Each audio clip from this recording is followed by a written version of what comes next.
Hello, everybody, and welcome back to the ASL. We're here for Group B in the round of 16. Got a heck of a lineup here. One of the greats of Protoss, Rain, is in the building right now. He has been improving a lot lately. He has been showing some real commitment that we haven't seen from him for a while. Very excited to see what he can do, what kind of shape he's in. As well, we've got Snow, Piano, and Hero. Snow's that guy, man. He has been around for a while. He's been struggling in the ASL recently, but he's crafted this group for himself uh, by picking Piano first. Piano was that dark horse that we weren't expecting to make it through. The caster, first over 40-year-old player Mm, in the ASL, and making it this deep is pretty incredible, groundbreaking stuff. And then, of course, we have Hero, who's the transplant into this group. Soma switched him out for Sharp, and now Sharp has been eliminated. So there's our lineup for today. We've also got that amazing Group C coming up on Monday and Group D on Tuesday. man, am I excited for these other groups as well as this one today. This ASL has turned out to be an absolute banger. You could just attribute that to Flash being back in the building. Who knows, but there's something special in the air. Electricity in the atmosphere with these guys in this tournament. Everyone seems to be playing way sharper than usual. And this group, I actually have a feeling that it's very likely that Snow and Rain are going to win their initial matches. And I actually feel like Rain is going to beat Snow if it does come down to a winner's match best of three between them. Rain is an absolute god in Protoss versus Protoss. Don't get me wrong, so is Snow. Snow is really good in that matchup too, but Rain is on a different level. And historically speaking, Rain has got a few more wins over Snow than the other way around. So in a way, I kind of feel like Rain is going to be getting out of this group as the number one, and Snow likely going to be trailing him behind by winning out in the finals match as number two. But anything's possible. We've already seen quite a few upsets, quite a lot of underdog stories. It's even just remarkable that Piano is even here with us in the round of 60, and I'm sure just about everyone expected him to get completely obliterated in the round of 24 trial by fire. But no, he had some great builds, great execution, and basically shocked the StarCraft world. And who knows, man, he could do it here today. As in regards to Hero, Hero used to be Mr. Consistent. We used to expect such high-level play out of him. He's been one of my favorite Zergs of all time. However, he is in a little bit of a tail end of a slump. He's not been performing to his usual power level. So my predictions are definitely leaning towards Rain and Snow getting out of this group here today. I mean, well said, Shun. I basically agree with you, uh, but I'm thinking that this potential PvP we might have between Snow and Rain could be maybe one of the best PvPs we've ever seen. Those guys Right. are on such another level. You know, Rain has an insane win rate, like you were talking about before, but Snow is just such a god as well. The Mm-hmm. Reaver control that he displays in that matchup is just unbelievable. It's hard to think of any player in PvP kind of beating him, but Rain is just he's got that X factor. He just Right. understands the game at such a deep level, and he is so good at taking advantage of his opponent's mistakes and really reading into what his opponent is doing and just getting the correct build out. He's not incredible with one specific unit like Snow is with the Reaver, but just his overall knowledge and understanding of Mm-hmm. PvP is something to behold. So I'm very curious how that will end up going if we get that as the winner's match. Yeah, it's almost like he's the Protoss Flash in that matchup, just the way he intuits the game. And he's not a grinder like Flash is. He doesn't really have to play a lot of games to still compete at the highest of levels, which is what's so crazy about Rain. He's one of these genius, talented guys that just gets it. And that's a very rare commodity in StarCraft. Those kind of players are far and few between. Pretty much, like I'd say, about 90 to 98% of the top players, they're all people that had to grind a lot of games. Some of them are more talented than others and also have more natural affinity for StarCraft. But Rain is one of those guys that's like the exception to the rule. He kind of stands out alone. And this is going to be an exciting group, I think, for that reason, because you've got such a different range of styles of play between these four guys. I really don't think Piano's going to be up to the task of beating out these guys. Like, can you imagine like Piano holding his own against Snow's Reaver control? Like, it probably isn't going to happen, but who knows? We have seen crazier upsets in the ASL in previous seasons. We've seen some wild underdog stories already take place here. We thought YSC was going to have a pretty hard time in his Group A, and honestly, he did not disappoint. Like, he had a pretty disastrous game number 1 against Soma. Really seemed like the nerves were getting to him, and he was choking a bit, and that tends to be what happens. You know, you break through the round of 24, and suddenly you fall apart in the round of 16, but YSC didn't. He came back fighting strong, and Piano could do that here today. I mean, can we just talk about that Group A for a little bit, man? I was thinking about that Sure. all day. This Group A was absolutely incredible. What a way to start off the round of 16. What a comeback story for YSC as well. The fumble at the very beginning versus Soma, and then we had that amazing back and forth series between Sock and Soma. Yeah.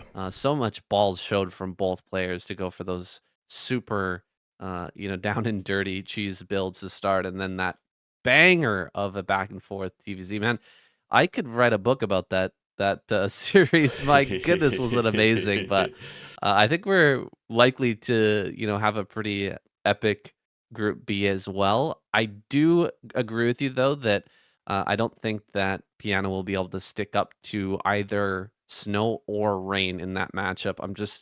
I don't see it happening, but he did surprise me in round of 24, so I'm waiting to be, have my expectations upset once again. Yeah, StarCraft is definitely one of the areas I love to be wrong. I love to see something that subverts expectations and completely catches you off guard. It blows the whole tournament brackets wide open, keeps everything super exciting, and keeps you guessing actually who's going to win. Because, yeah, sure, on paper, one of these guys might be a favorite, but that's not what tends to happen always. It's very common in the ASL that you get these upsets and these underdog stories, and makes it way more interesting for me especially. I'm sure some of you guys in the chat agree. I also feel like, yeah, definitely Rain and Snow are the clear favorites in this group, but I'm open to some surprises, and you never know. Even Hero himself, he might suddenly turn up today and be playing on a different level. It's possible. He hasn't been impressing us as of late in some of the Pro League matches, the KCM and what have you. Definitely does seem like he's nowhere near his peak power level that we are used to seeing from him like a couple of years back. But he could turn up today as well. I think just about any one of these guys is capable of winning this group, but you can't deny the prowess of Snow and Rain is slightly overshadowing these other two guys in Piano and Hero.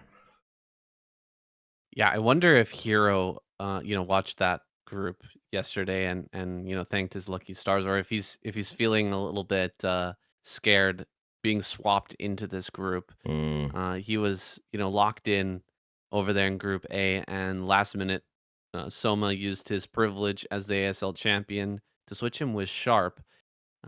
So Snow was crafting himself a pretty nice group with a couple of Terran players, and then Sharp switched or put Rain into here to really throw him for a loop. And now he's kind of stuck in a weird spot here. Snow's got Zerg, and he's got the best PvP player possibly in the world. So he may be a little bit disappointed to how this shaped up. But I wonder how Hero feels at this point and whether he's confident, because I'm certainly not confident on him getting through. Yeah, I mean, I can't speak for the guy, obviously. I'm not inside his head. But if I was Hero, I'd be like, geez, this is not necessarily the best group for me.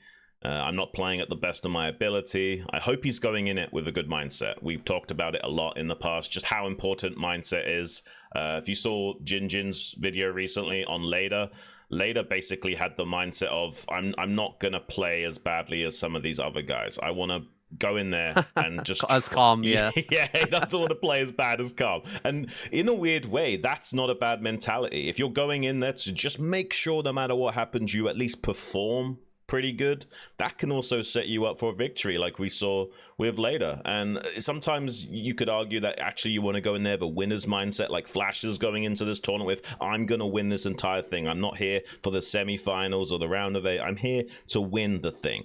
Whatever your mentality is, it needs to be positive every step of the way. So I at least hope that players like Hero and Piano are going into this with a very positive framework and will be putting out some good games at least. Yeah, shout out to Jinjin for those translations there, of course. Really useful and helpful for understanding the minds of some of these players. Getting a little bit more context here. I really loved that video as well. And Right. one of the big things I took note of was Leda talking about how he was in practice with Soma and practicing with him really, really frequently. There's no wonder why he performed so well in his round of 24 appearance. But he also said that he felt like Jaedong was playing at the same level as Soma. Yeah. He didn't feel any difference. It was like a 1-to-1 between his practice with Soma and his games versus Jaedong, which is really nice to hear as a Jaedong fan. I'm really hoping he can go through in Group C. Guys, I went ahead and made a whole hype video. I'm so excited for Group C. We're going to watch that at the very end of the groups here today at Group B, and then you guys can go and watch it, like it on my channel as well. But I haven't released it yet. I'm going to release it right at the end after all the games have been played. So make sure to stick around to the end, guys. Yeah, it's going to be exciting. He's got a 3 little minute teaser video to get us all hyped up for that next group. I'm already hyped up for it, but who knows? Maybe you can hype me up even more, saying super looking forward to that. I mean, god damn, that's a good group. And the old rivalry between Jaedong and Flash is, we've said it before, it's the oldest rivalry in gaming history at this like competitive level of play. You can't really match that with anyone else. So it's going to be something special that we actually are guaranteed at least one game between those two. And you've also got Bisu there. So you got one respective head of all 3 races from back in the day. What more can you want? There's going to be some people disappointed that we're going to have to say goodbye to one of those 3 top players. And you've got poor little Ample there in the corner. I don't even know how he's going to be feeling about that group. But I'd give him something like a 1 in 20 chance at having an ability to get out of that group. It's not going to be easy for him, to say the least. But everyone's got a non-zero chance of getting through their groups. We've seen crazy upsets in the ASL. Don't necessarily count him out yet, but I really do worry for him. Well, big respect to Ample for picking Jaedong, Right. knowing what kind of shape he's in. It was a surprise for sure to Bisu when he made that pick, and then of course, big ups to Jaedong as well for picking Flash directly after. That takes some balls for sure, just to come out like that and pick the ultimate weapon for your group when there's any other choice to be had. So Light, not a great choice either, but picking Flash, giving us that amazing matchup. Um, very, very excited for that group, guys. But we're here for Group B today. We've got 2 Protoss players that could potentially make it through. 2 of the best Protosses in the entire world. And they may be going head to head, possibly in the winners match. We'll have to see how these first best of ones go. Uh, Piano, I don't give him much of a chance. Hero, he's lagging a little bit behind as well, but best of one, anything can happen, and maybe one of these 2 Protoss makes a mistake. It's very possible, yeah. I would love to see at least some great games out of Piano and Hero today, no matter what happens. That's the main thing I care about. I am expecting a Snow victory over Piano and most likely a Rain victory over Hero. And I would love to see an absolute banger of a PvP between Rain and Snow, who I think would definitely be going towards Rain. But as you can see in the statistics here, Snow ain't nothing 70. to mess around with in Protoss versus Protoss either. They are both absolute monsters in that matchup. And I'm not that keen on seeing mirror matchups. I still like them, but compared to like PvZ or PvT or TVP or TVZ, I'm not as excited. But honestly, when it comes to players like Snow and Rain in a PvP, I'm hella excited for it. So I would love to see them both in a winners match. It would be absolutely fireworks on display. I didn't. I For some reason I did not think that that was that was as high as it was. 70% is insane.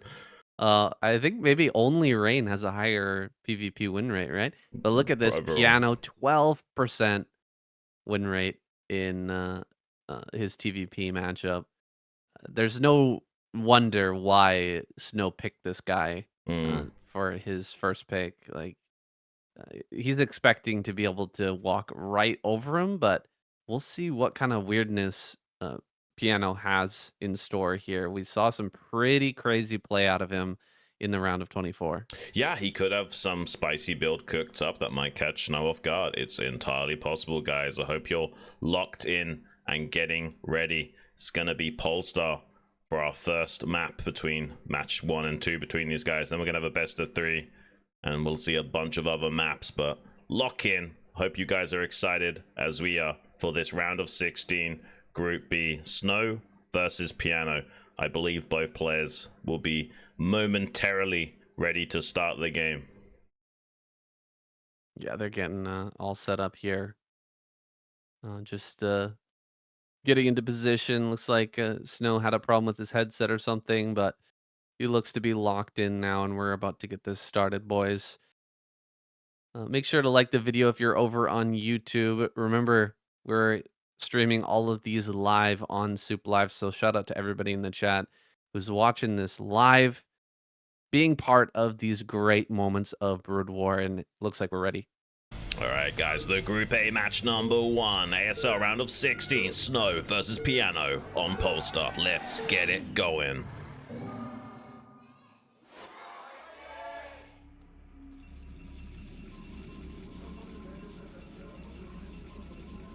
All right, Snow down here in the bottom right. There he is. Piano over in the top right. Is ready to go. Guys, before we get started here, just want to let you know that we have a Patreon page, Sane Shun Duocast on Patreon. If you guys want to support, help us keep doing coverage like this and coverage of other tournaments like the KCM, 2v2 tournaments, and all the other stuff that we do.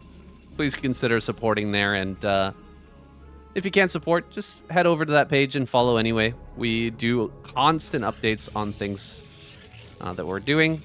Whatever we're doing together, you can find a link there and follow along and see what kind of stuff we're up to. So shout out to everybody who's supporting on that Patreon page as we get into this first game. Yeah, it means the world to us that you guys are supporting us and doing what we love to do most. It's quite literally a dream come true to be here casting the ASL for you guys, and I'm very happy to be here alongside Saiyan in the casting booth. We've been casting together for quite a few years now. It's been an absolute blast, Saiyan. We've really come into our own. Our first year together was a little bit shaky. We both had to brush up on our individual skills and what have you, but we've always seemed to have a bit of a natural chemistry and understanding of the game that just seems to gel together. Yeah, it's definitely something that takes a long time to dial in and work on. But we've had so much experience practicing together, and it's been an absolute pleasure getting to this point, and I'm sure we're going to be doing this for many more years to come. Right.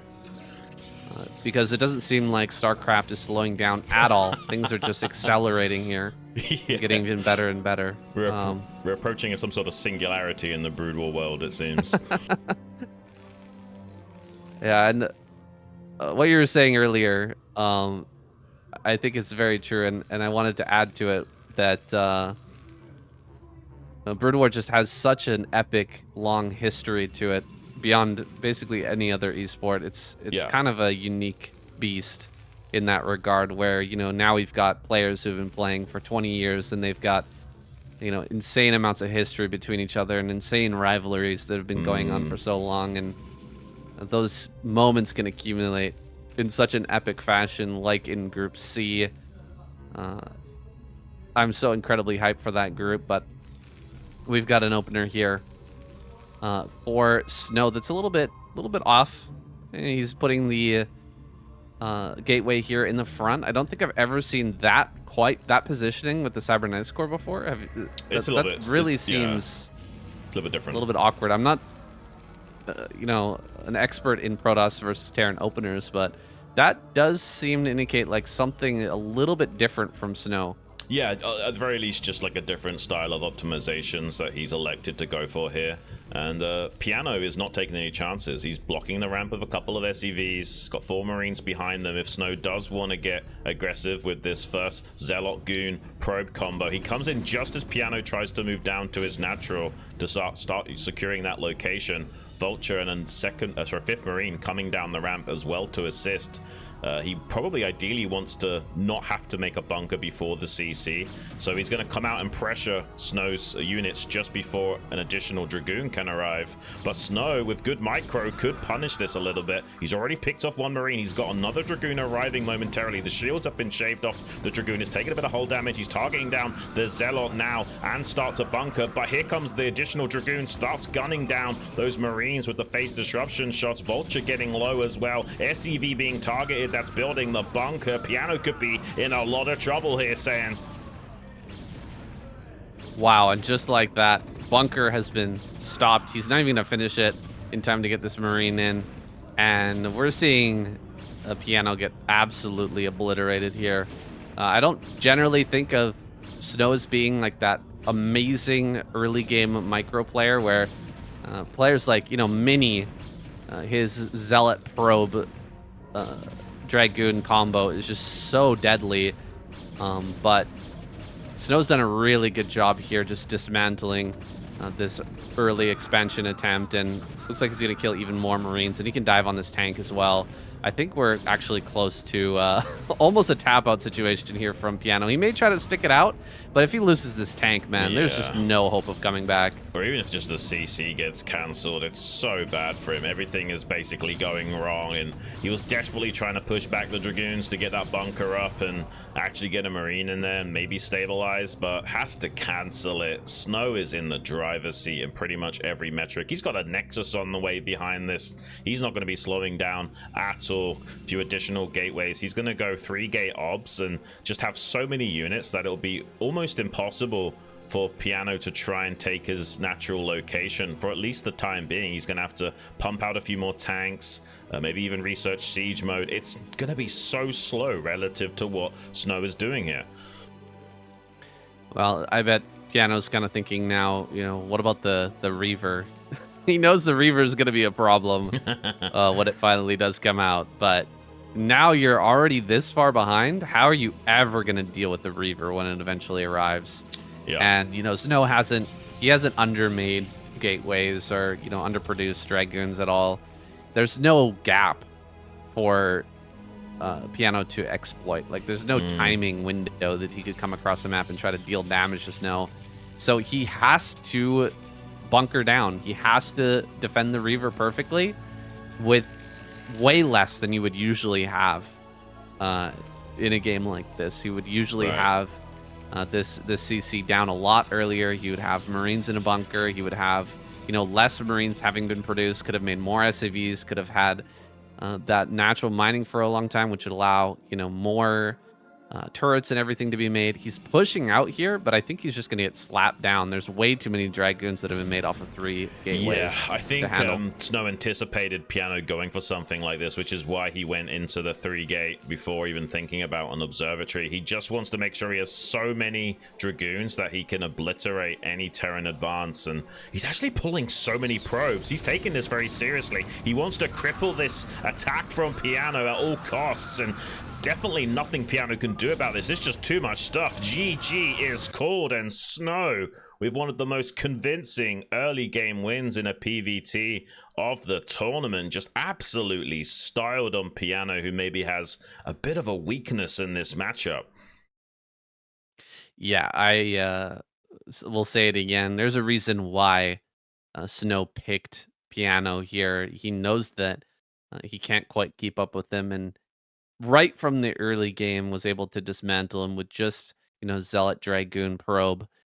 Adding in that second Dragoon was the clincher there, but control just not being good enough. There's levels to this game, guys. There are massive levels and gaps in skill in this game, and a player like Piano, he's gonna have a very hard time taking down a player like Snow, especially in like a best of 3 scenario, which we're gonna have later on in this group. Guys, we're going to a commercial break. We'll be back in 5 minutes, guys. Don't go anywhere.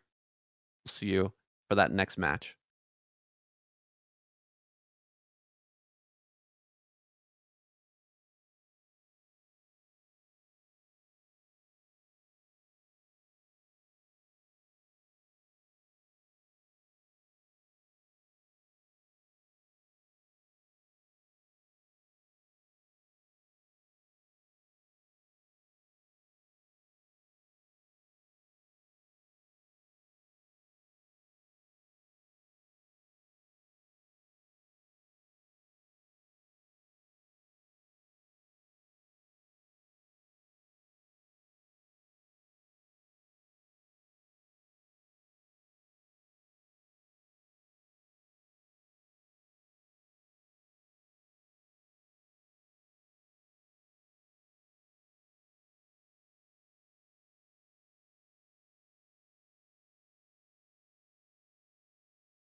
All right, guys, we are back and ready for our second match of the night. It's a little bit hard to even break down what we just witnessed, what just happened there with Snow versus Piano, but Mm, Shin and I were kind of discussing it in between during the commercial break, and we figured it could have been something without looking at the replay. It's a little bit hard to say, but maybe cutting a couple of probes to get the cybernetics core out. It's a little bit strange that the second pylon was as late as it was, but some sort of small optimization from Snow, allowing him to get a little bit of a quicker dragoon with range and to get that to the front as soon as possible. yeah. Um, Pair that with some really good control, and Piano just wasn't able to hold it together there. Uh, it kind of shows a difference in the doctrine of uh, Korean players in that they like to Right. put on the pressure when they feel like they have a better or when they have an edge over their opponent and they feel like I'm a better player than him. Getting into a bit of an early skirmish and forcing a lot of engagement and a lot of interactions Hmm. and forcing errors from the opponent is kind of the modus operandi of a lot of these Korean pros. No, that's actually absolutely spot on saying. Yeah, I couldn't have said it better. And I definitely feel like that's what we saw there from Snow.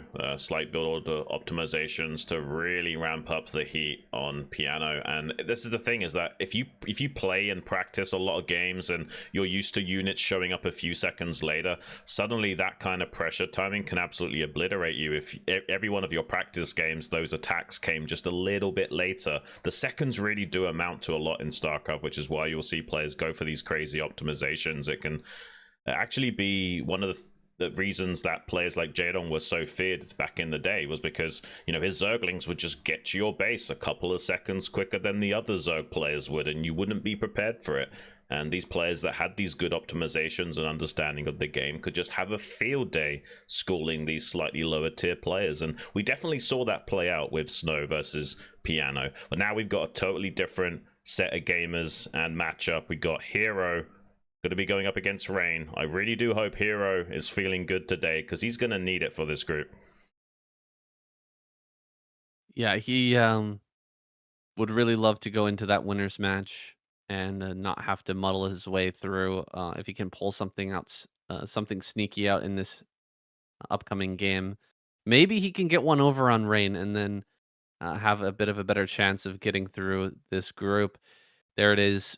Rain's famous PvP win rate, 73%, just 3% above Mm, Snow. So, I mean, those guys are so evenly matched. I really do hope that Rain wins this one so we can see that PvP yeah. and these two super evenly matched Protoss players go head to head. Yeah, and Rain, in terms of his performance against Snow in the past, it's a very positive win rate as well. It kind of takes a Hmm. god to slay another god, right? And yeah, historically, Rain has come out on top against Snow. But, you know, this is an opportunity for Snow to get some more points on the board for himself between their historic record if they do end up facing each other in the winners match. First, we got to see who it's going to be to advance to that stage. Hero and Rain. Whoever wins out of these two will be facing off against Snow. Now let's get it on though, guys. We got the round of 16 Group B match. Hero versus Rain on Polestar. Let's get it started.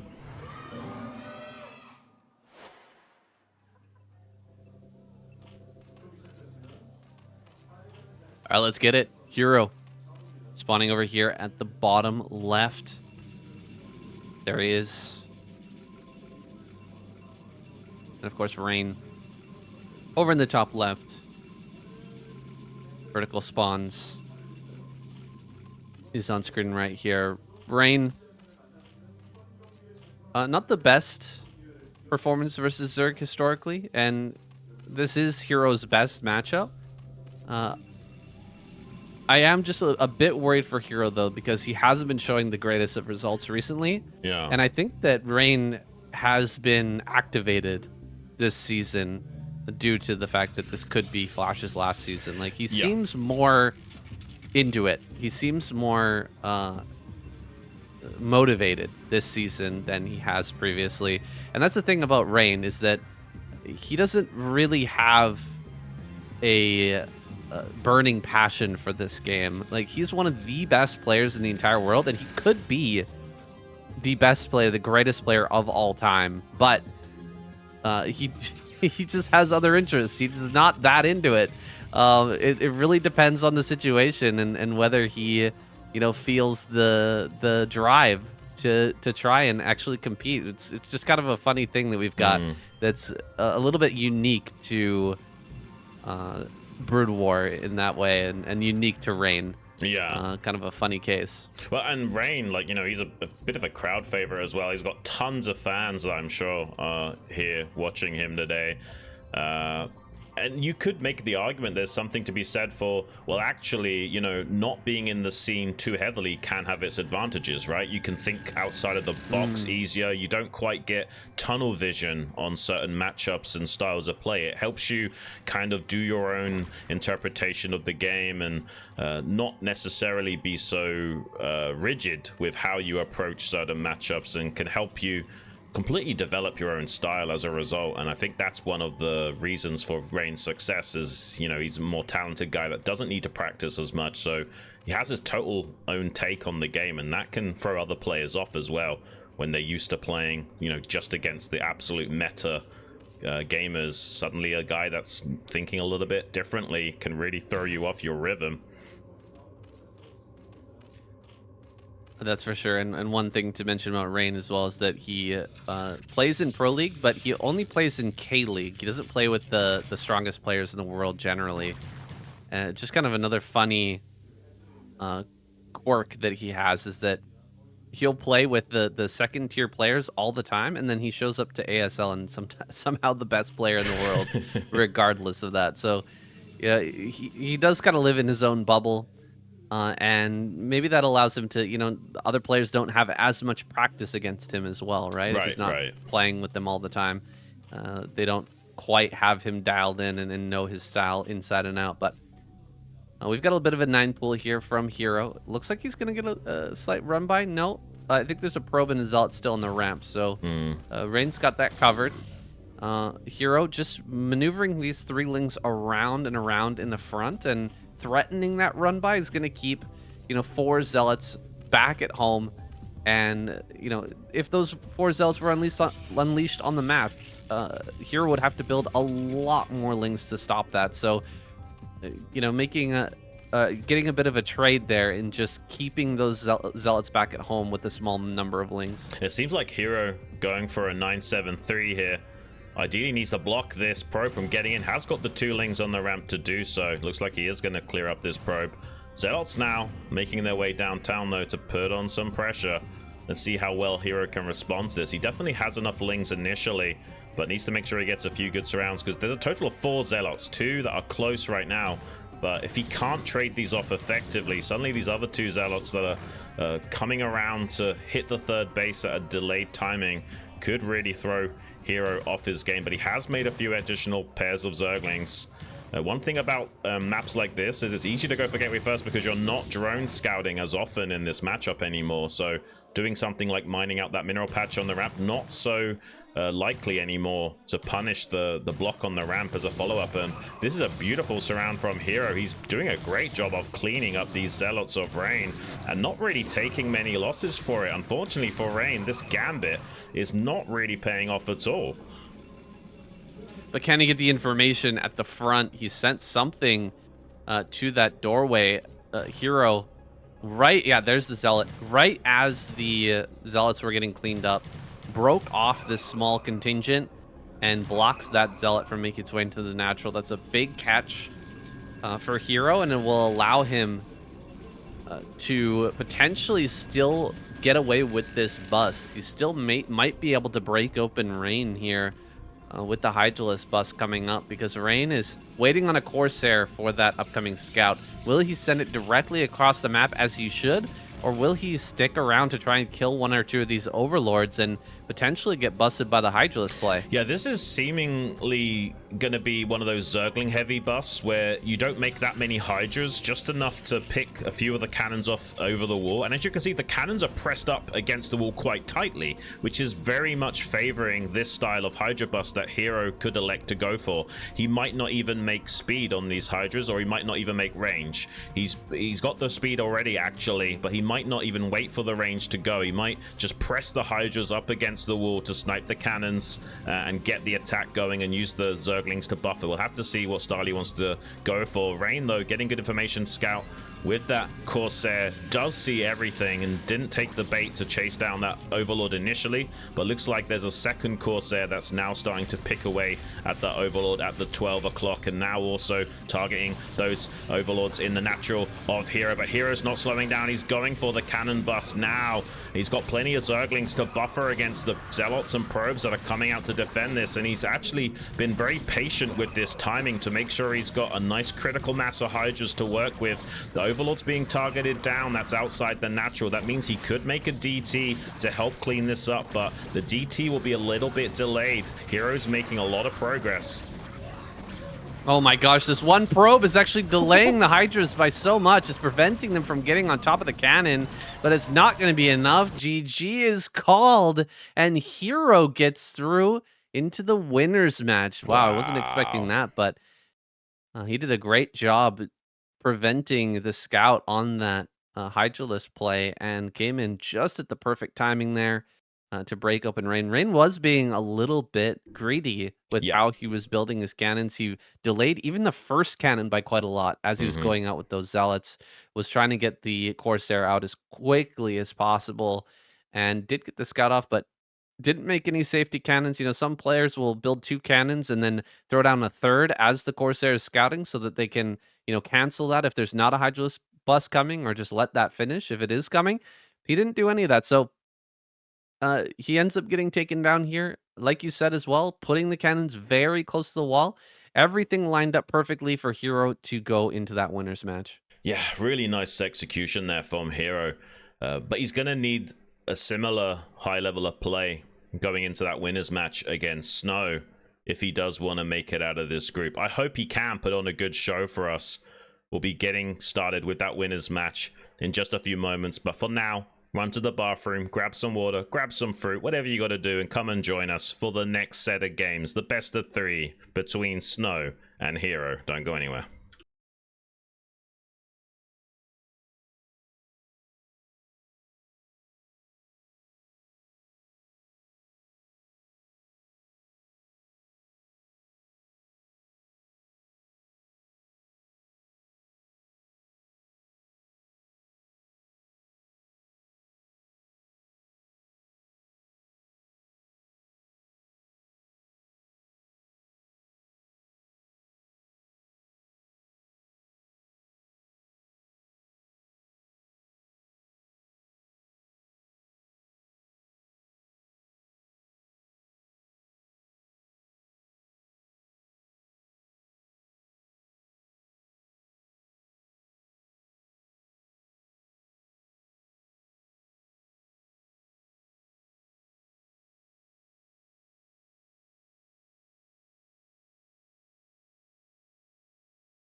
All right, guys, we are back and ready for the winners match. We blasted our way through the first couple of best of ones, but the table is now set, ready to devour these Brood War games. Now, Snow going to be taking on Hero, and these guys have had a storied history against each other. They've had a lot of ASL games in recent years. I think that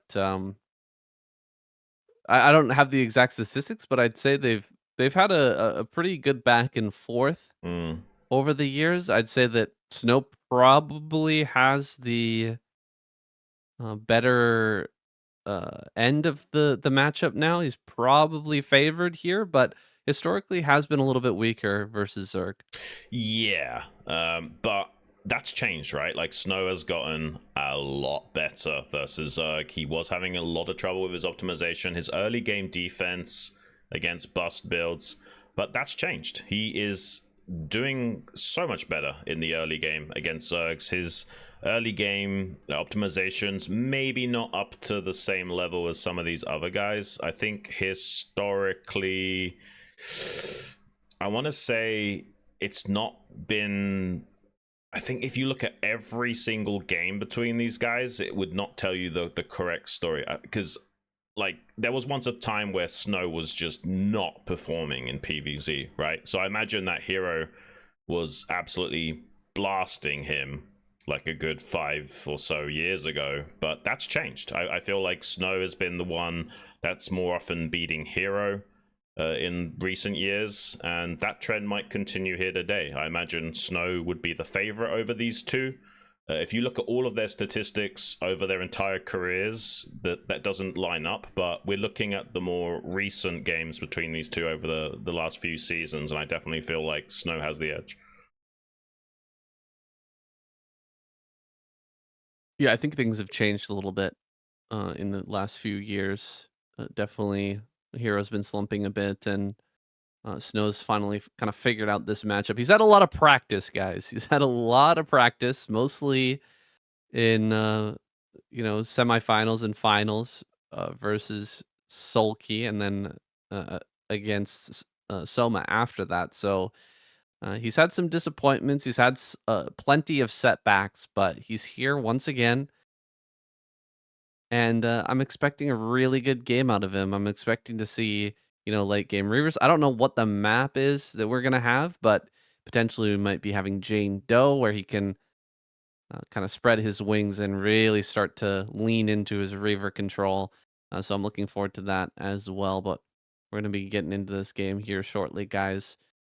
Uh, Hero, if he doesn't manage to beat Snow or whoever goes down here, is gonna have a very hard time. Will probably end up facing off against Rain in a best of three, and I don't think either of these guys wants to have that eventuality. Yeah, I think Hero is better suited to that best of 3 against Rain. I actually feel like Snow could sweat it a little bit. He might be feeling, hang on a minute, if I don't win against Hero right now, I'm probably up against Rain in the finals match and I could get eliminated. Oh my god. So there's a lot of pressure on Snow to actually get out of this set right here and now. Like, there's a very strong likelihood that Snow would be eliminated from the round of 16 if he does have to play that finals match. So let's see, guys, we're about to jump into it. The winners match here in the ASL round of 16 Group B, Hero versus Snow on Knockout. Let's get it.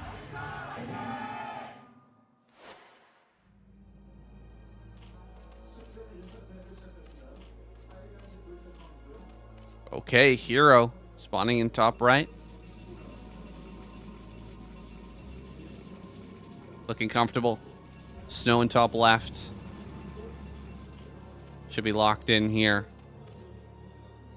Both these guys have spent a lot of time on stage. Nerves shouldn't be a real issue. And hopefully they'll both be playing their best.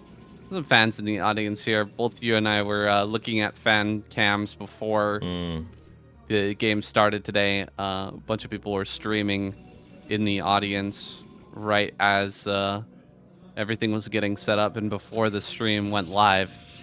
And of course, a lot of support in the audience today. A lot of it for Rain, of course. If he goes down first, we might see the entire room clear out pretty quickly. The audience kind of disappear, but um, that's the funny thing about the Korean audience compared to the Western audience. Like, it's Yeah, not the people that you would think that have the biggest followings, but right. sometimes it's just we don't really get that full personality just by watching them without understanding the language fully. Yeah, that's true, man. And yeah, watching some of those viewer streams in the audience, there was a girl that had like a binder just filled with player cards, like she was collecting Pokemon. It was kind of funny. Yeah, there's that kind of K-pop idol, a fangirl vibe from for some of these players, some of these more handsome guys. I mean, we have a lot of handsome characters.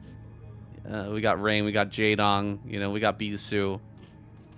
These guys bring in the audience members and make the games a little bit more exciting, having a fully packed crowd. For me, this is probably one of the most exciting matches. I love to see Snow play, and Hero is definitely a challenge, but for I don't know how popular this would be. I'm always surprised to see that Snow doesn't have like a massive audience, because I think he's such a funny guy, such a character. Yeah, no, he really is. And by the way, we saw an interesting play. Hero actually did drone scout this time around and blocked the placement of the Nexus, so Snow was forced to throw down the cannon beforehand, so not quite getting a little bit of greed that he wanted to. He's going to try and return the favor, maybe body block this drone at the third base a little bit. With the links here, he's not going to get anywhere near as much success. Hero getting his 3 hatcheries down without much of a hitch, whereas Hero's already disrupted the early game optimizations of Snow. That's a big win. Yeah, it's a nice win for Hero, and trying to track down this probe now. Great micro so far from Snow, blocking the hatchery a little bit there with 4 lings running around and trying to attack that. Still hasn't even shaved off the shields here, hasn't lost any hit points on that probe, and should be able to keep that alive as the build kicks off here, as things start to round out. Ooh, Hydroden in the main base. Oh, Yep. boy.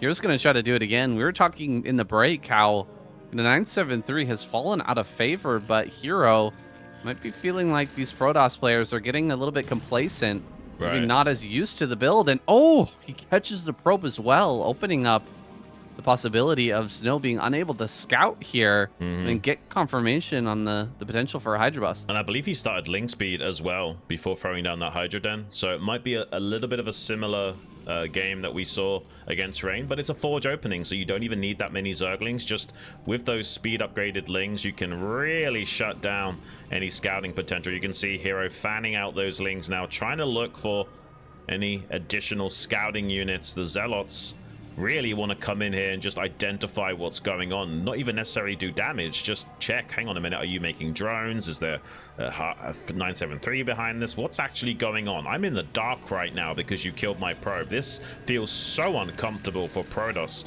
You basically have to hedge your bets rather than optimize, otherwise you would literally be rolling the dice if you took those usual optimizations that you go for once you've got the confirmation with your scouting and with scouting intel. And if you don't, then you kind of have to cover all of your bases, and that makes your mid game suffer as well.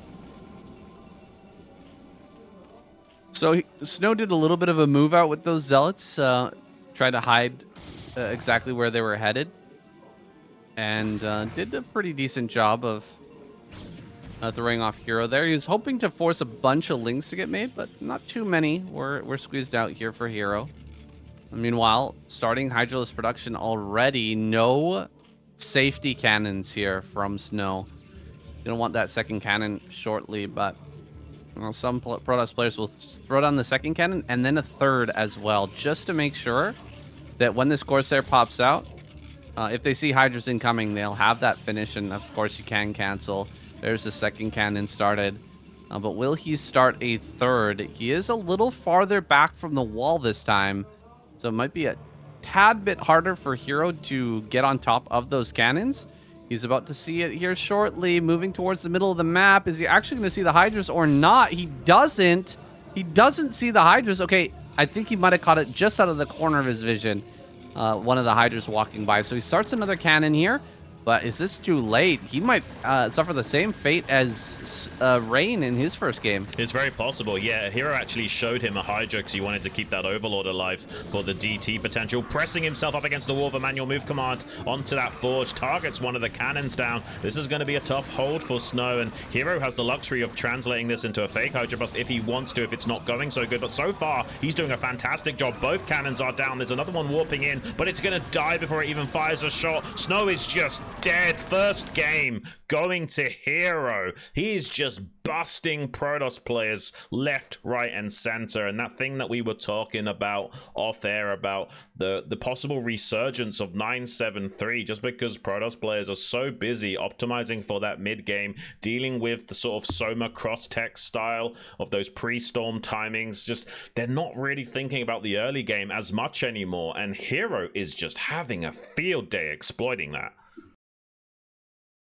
Yeah, we saw this period in Brood War before in ZVP where, 973 was ruling over everything, and it was almost every second game that we would see players bust out the 973. But eventually, Protoss really started to dial it in.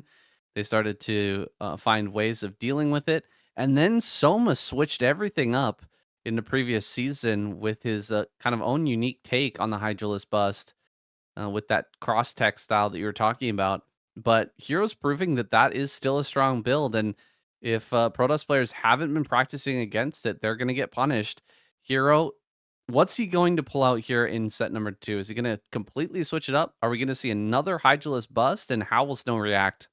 Well, we're about to find out, saying the game number 2 of the Group B winners match in the round of 16 between Hero and Snow on Sylphid. Let's get it.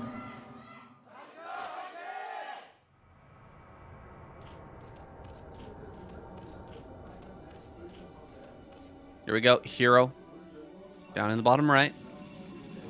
Locked in. Snow feeling the pressure a little bit now. You have to imagine over in the top center. Said it earlier. He doesn't want to face off against Rain in the best of 3 if he can avoid it. And so he really needs to make sure not to die quite like that. I mean, I love Snow's mid game right now, and his late game are incredible. He has really evolved a lot with his control with the big armies, but making it through the early game has always been a bit of a struggle. Yeah. And although he's patched holes in his game that have allowed him to start taking games off of players like Soma, I mean, more holes seem to have appeared, and Hero's exploiting them.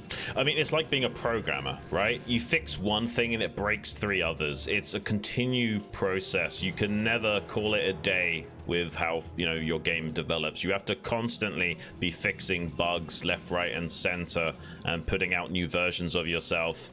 And unfortunately, that does seem to have happened to Snow a little bit. He's been working on some of his weak spots, and then old wounds have reopened a little bit here, and Hero's been able to exploit that. And Hero's mixing it up greatly now. We see an 11 hatch from Hero this time around, and look at Snow, he's going for a Nexus first. So this is actually very interesting. This is one of those maps where actually Nexus first is seriously risky. Like, Sylphid is probably one of the few maps where I feel like Nexus first is likely to lead you to an auto loss. It's a harder choke to hold against Lings. There's no ramp as well to utilize. It doesn't feel good going for Nexus first on Sylphid, but that might be why Snow is doing it, because he knows actually Hero probably won't expect me to do this build and won't necessarily punish me with something like a 9 pull or what have you. He might get away with this, but inversely, Hero won't be too far behind the curve since he has elected to open up with that 11 hatch. This is one of those plays where, if it works, you look like a genius, and if it doesn't work, you look like a complete... Right. You just look so dumb, because, like, who would go for a Nexus first on Sylphid? like you said, it's so hard to hold. But he completely read the situation. He knows Hero, and he's playing the player here. This is a bit of that poker aspect of Yeah. Brood War coming into play, where he says, you know what, you just you've been hydro busting a lot lately, Hero. You've been hydro busting everybody, and you just hydro busted me game number 1. You know what you're not gonna do? Do another aggressive opener.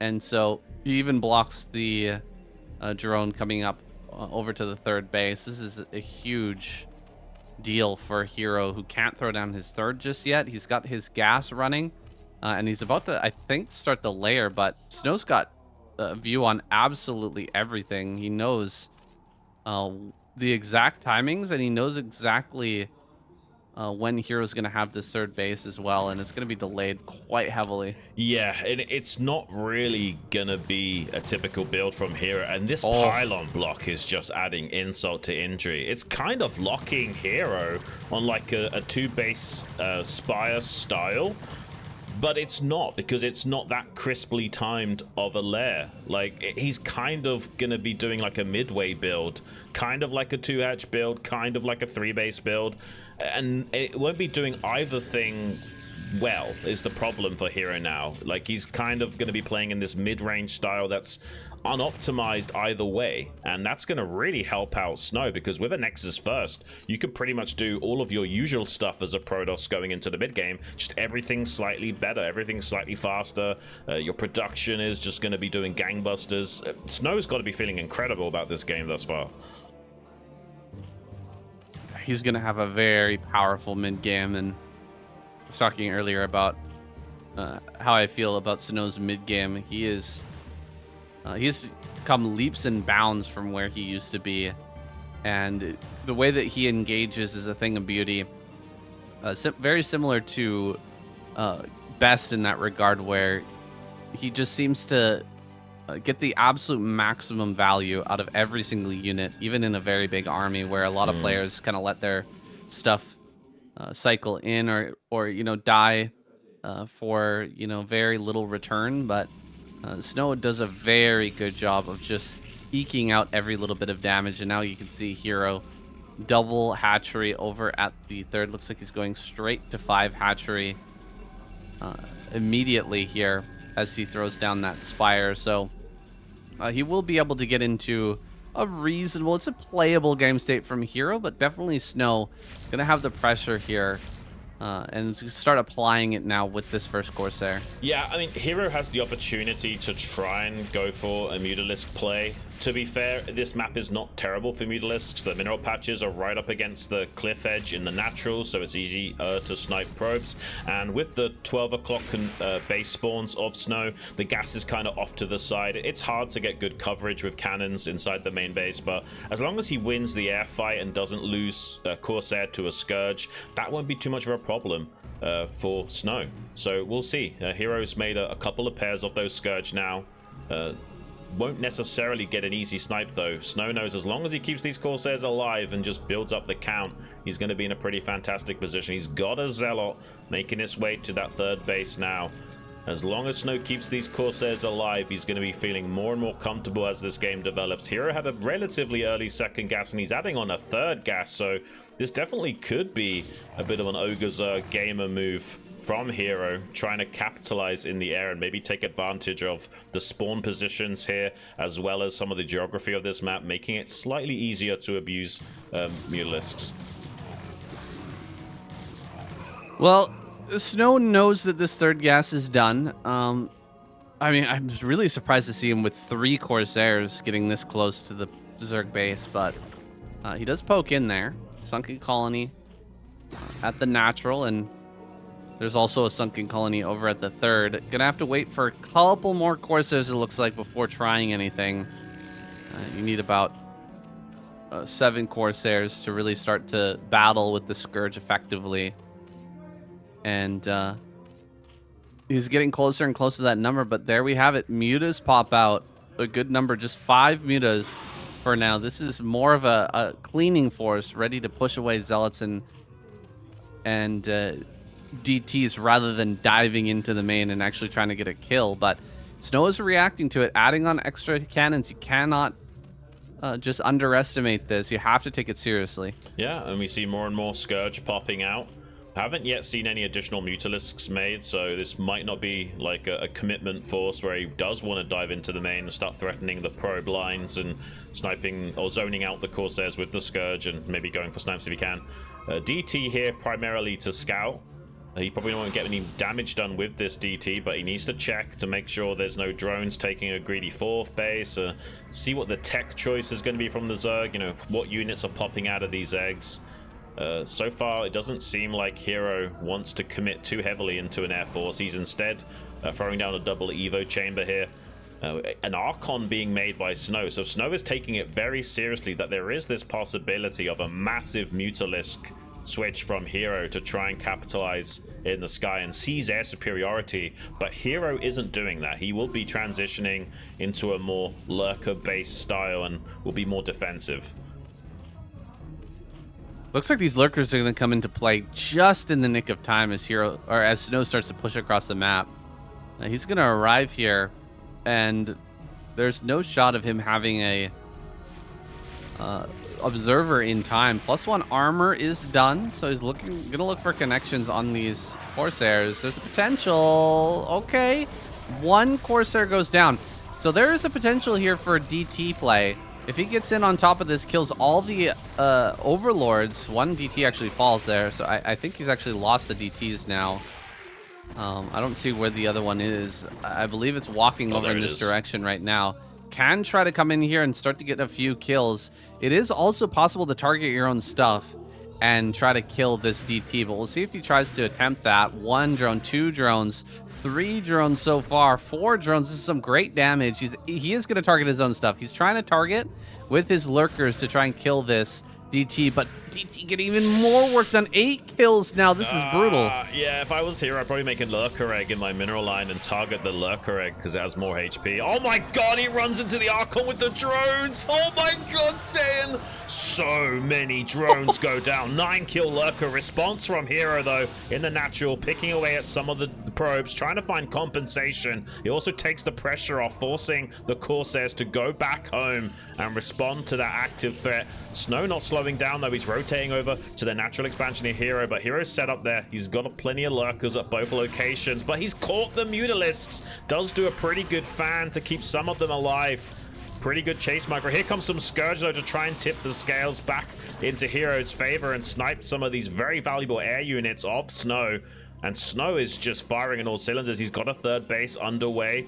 He's macroing out pretty good. One of the weaknesses of Snow is his optimizations, and his overall SimCity and macro tends to take a hit. But this time around, his macro seems pretty on point. Ooh, a hive is already done here. So Hero was planning to quickly get into a 4th base and really rely on lurkers for that defense. Losing control of the air, though, hurt him badly as this Archon cleaned up so many drones along with that DT. Now re-droning here. There's not really a thought for Hero of getting that 4th base just yet, but it's okay. Don't have to have the 4th base here if you are going into Defiler. Eventually you're gonna have Plague out and start to really trade with the Protoss player a lot better.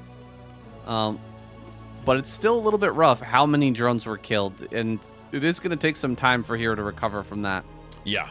He's got Hive. You know, he's got some tools available to turn this game around for himself. And he doesn't look too far behind the curve of the game. He's done a reasonable job considering it is a Nexus first here from Snow. Getting his 4th base now at that mineral only. There is a strong chance that Hero can turn this game around, but Snow's done a good job of staying in the driver's seat for now. This is a nice catch for Hero. He's going to clear up the Archon, catch a few Zealots, and looks like he's about to identify this base timing of Snow here in this top left pocket expansion. So he knows exactly what he's up against. Defiler mound on the way. He probably will have to rely on nullifying some of the units of Snow. First using the Dark Swarm to shut down the Dragoons, and then later getting Plagues to weaken the army of Snow and start making the trading efficiency escalate in percentage enough that he can get the trades that he needs to turn this game around. So far, this has definitely been going Snow's way, but Hero has reasonably comfortably gotten into this Hive tech. He can still make a lot happen now that he'll eventually have that Plague online, and with Cracklings in conjunction with that, this could look like a different game eventually. Fourth base on the way for Snow. We're rapidly approaching late game tech on either side. We'll see if Snow starts to lean into Reavers here soon or not. Still a little ways off for now. I haven't even seen a storm yet. There's the first storm of the game. Not the greatest. Hero able to maneuver around that and avoid that pretty effectively.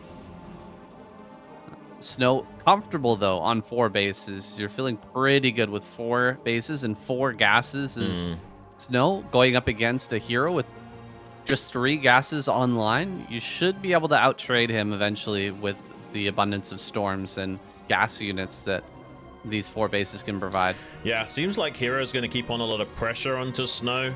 Maybe avoid any direct confrontations for the time being. Just buying time for that research of the Defiler Mound to complete. He'll have Dark Swarm to shut down the aggression of Snow if Snow tries to press the issue. You can see Hero skirmishing, but good maneuver from Snow. He actually cuts off the path of retreat from Hero's army, almost catching those Hydras completely out of position. He's going to start working his way down the Lurker line, pick off a few of those when he can, but as you can see, Consumer's ready. He has the Dark Swarm to shut down the aggression from Snow, completely nullifying the damage of those Dragoons and halting any advances, and that will buy him ample time for that Plague to finally finish up. Clearing out the anti-air over here on the right-hand side, but Hero immediately responds by sending up a big Lurker line. Be as close as he can to this 3rd base and putting a lot of pressure on here, but will he be overwhelmed and surrounded as this army comes in from the rear? Dragoons can't attack under this Dark Storm, but Storms are still effective. Storms on a lot of these Lurkers. They're pretty stacked up right now, and the Zealots are actually utilizing the Dark Storm a little bit there in this fight against the Hydralisk. Hydra's pressing forward. A lot of the army has been cleared, but more is spilling forward. Hero macroing like a god right now. So much spilling up this map here. So many Lings and Lurkers on the attack. He's actually going to surround a lot of these Dragoons and potentially take them down. Good target fire from Snow to kill whatever he can as he retreats here. I don't think this base is necessarily going to be broken right now, but he's clearing up a lot of the army of Snow. Yeah, oh, nice attempt here from Snow. He cleared out the Overlords with the Corsairs. Now he's got a 4 DT hit squad unloaded from a shuttle, targeting down that pool. No more Cracklings for Hero for the time being. A great play from Snow to try and seize back some tempo in his game. Starts to go for one of those Evo chambers, but Hero responds in kind with some units of his own now to clear out this force, to stop too much from occurring beyond losing the pool. He's pressuring this 3rd expansion from Snow off to the left with the Defiler play. There's still a large standing army for Snow to challenge this in the center. Hero's dried up a little bit with the majority of his army. He's still trying to press forward and get on top of this Nexus, utilizing this Defiler, but Hero should be able to eventually shut this, Snow will eventually be able to shut this down. Yeah, he's getting into position now. Didn't have a High Templar on that high ground, so Hero is able to make more progress here than he otherwise would have, sending in more and more Cracklings behind this, but he should be running dry a little bit on Cracklings. Not having that spawning pool for a while will shut that down pretty quickly. Oh, running up with Lurkers right now and getting stormed to oblivion. That was not a great trade from Hero, and he will turn around and start to back away. Yeah, I think this was a mistake from Hero to continue the aggression while he's trying to stabilize back at home and get another spawning pool going. Might have been a better idea to get some drones transferred over to this newly established 5th base and kind of just slow play it a tiny bit. But now we've even seen another DT getting back into some more action in the main base of Hero, chipping away at the drones. Good response time from Hero, though. He kills, or rather, he kills some of the Corsairs and then pulls back the drones without losing all of them. And there's another DT hiding in the corner, so Hero might think he's safe. Although he looks like he's checking that corner. He smells that there's another DT hiding somewhere, and he does find it. These DTs are being highly annoying. Could have actually taken a great trade there behind the mineral patches, but decides to run off into the corner and continue to look for more drones. Can he get some in the natural? No, diving back into the main actually and killing off a lot. This is highly, highly irritating for a hero who's just struggling to move such massive armies around the map, defend that freshly established 4th base, and at the same time, keep tabs on these DTs running around in the main. Looks like this army is completely eclipsing what Hero has. Oh man, 11 kills on this DT is absolutely insane. It finally goes down, but that was brutal, brutal damage from Snow. Yeah, the reign of the invisible men continues. Just getting so much value. Great task switching from Snow, keeping up the control of those DTs to really stretch Hero thin, and it's allowed him to capitalize on the front lines as he breaks down to this false high ground position, trying to overrun this hatchery. There's a couple of sunkens that were made. They quickly fall. Hero is struggling right now. He's thinking about a counterattack instead. He's gonna sacrifice this base at the 5th location and maybe try and see if he can get something done at the mineral only of Snow. There's a few high Templars there and also a DT, so he immediately has to turn around. Hero just not finding anything. No purchase in this game as he struggles to grab hold and get some sort of advantage for himself. He's found an army here in the middle of the map, going to run forward with the lurkers, trying to get a kill move on as much of this army as he possibly can, but Snow just dropping back and storming everything expertly as he retreats across the map. A lot has been killed here on either side, but Hero looks to be leading as the dust settles. Yeah, he's doing okay on the trades. Yeah, he's doing okay on the trades, but there's never enough army remaining for Hero to capitalize on what he can cut off from the snake's head. So Snow isn't really being slowed down enough, and it's really amazing how Snow's being so active with his units in general. Even the couple of Corsairs that he's still got, hunting down Overlords and supply blocking Hero while this is all going on. He even forces a cancel on another 5th base from Hero at the natural 3rd false high ground location. Hero going back to taking the other false high ground on the left-hand side of the map. Snow's playing a very tight game right now. Hero is not really able to be successful in most of his endeavors. He's got a small contingency up here looking to maybe assault one of the bases with a defiler, but Snow is just so fluid with his army movements, and he's always shutting down the pressure from Hero. Plague is starting to come online, but he's not yet landed any significant plagues to make up the deficit of how well Snow has been trading.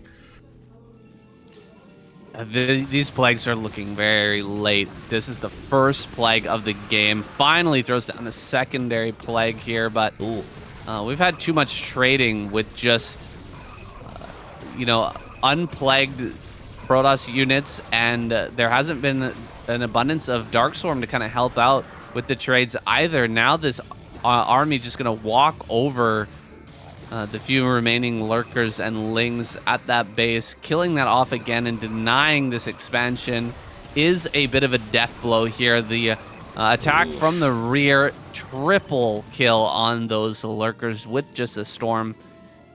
The trades have been getting worse and worse, and look at how well Snow is spending his money during all this. He's keeping it incredibly low, and he's even building out into his late game Reaver composition as well. This is quite a crazy game because honestly, Hero's not been playing bad, but Snow equally, his macro is far superior in this matchup than we're used to seeing. And he's now made the transition into Reavers. He's got Robos at some of his bases, and he's got a lot of tools to utilize to slow this game down if he needs to and just split it in half. He's taking the 3 o'clock position. There's so many Archons on screen right now. Maybe a little bit of an opportunity for Hero to get a few snipes on them. But with the Reavers coming out, in conjunction with that shuttle, it's going to be harder and harder for Hero to find those cost-efficient trades. And the weird thing about Reavers is you kind of need Hydras to counter them, which doesn't feel good. Hydras are these cookie cutter units, but once there's a lot of splash with the Reavers and the Storm, they stop losing their value, but you still kind of need them as Zerg, because there's not really an easy way of sniping units like Reavers without them. Yeah, he's gonna need a plague on top of those Reavers and that shuttle if he wants any hope of being able to deal with that.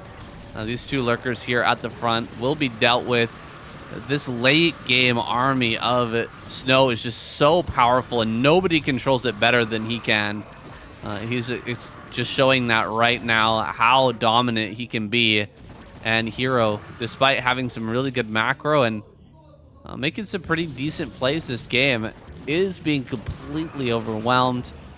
He's not able to keep the base and center left alive, and Snow just has way too much. He's too far ahead, and he's just going to continue to take better and better trades. I mean, Snow is just playing like his tournament life is on the line, knowing that there could be a possibility that he would be knocked out by Rain if he's unable to be successful here. And he plays like a madman, absolutely obliterates Hero in this game. Just such flawless macro and unit execution that I still saw some weakness in Snow with the Sim City and what have you.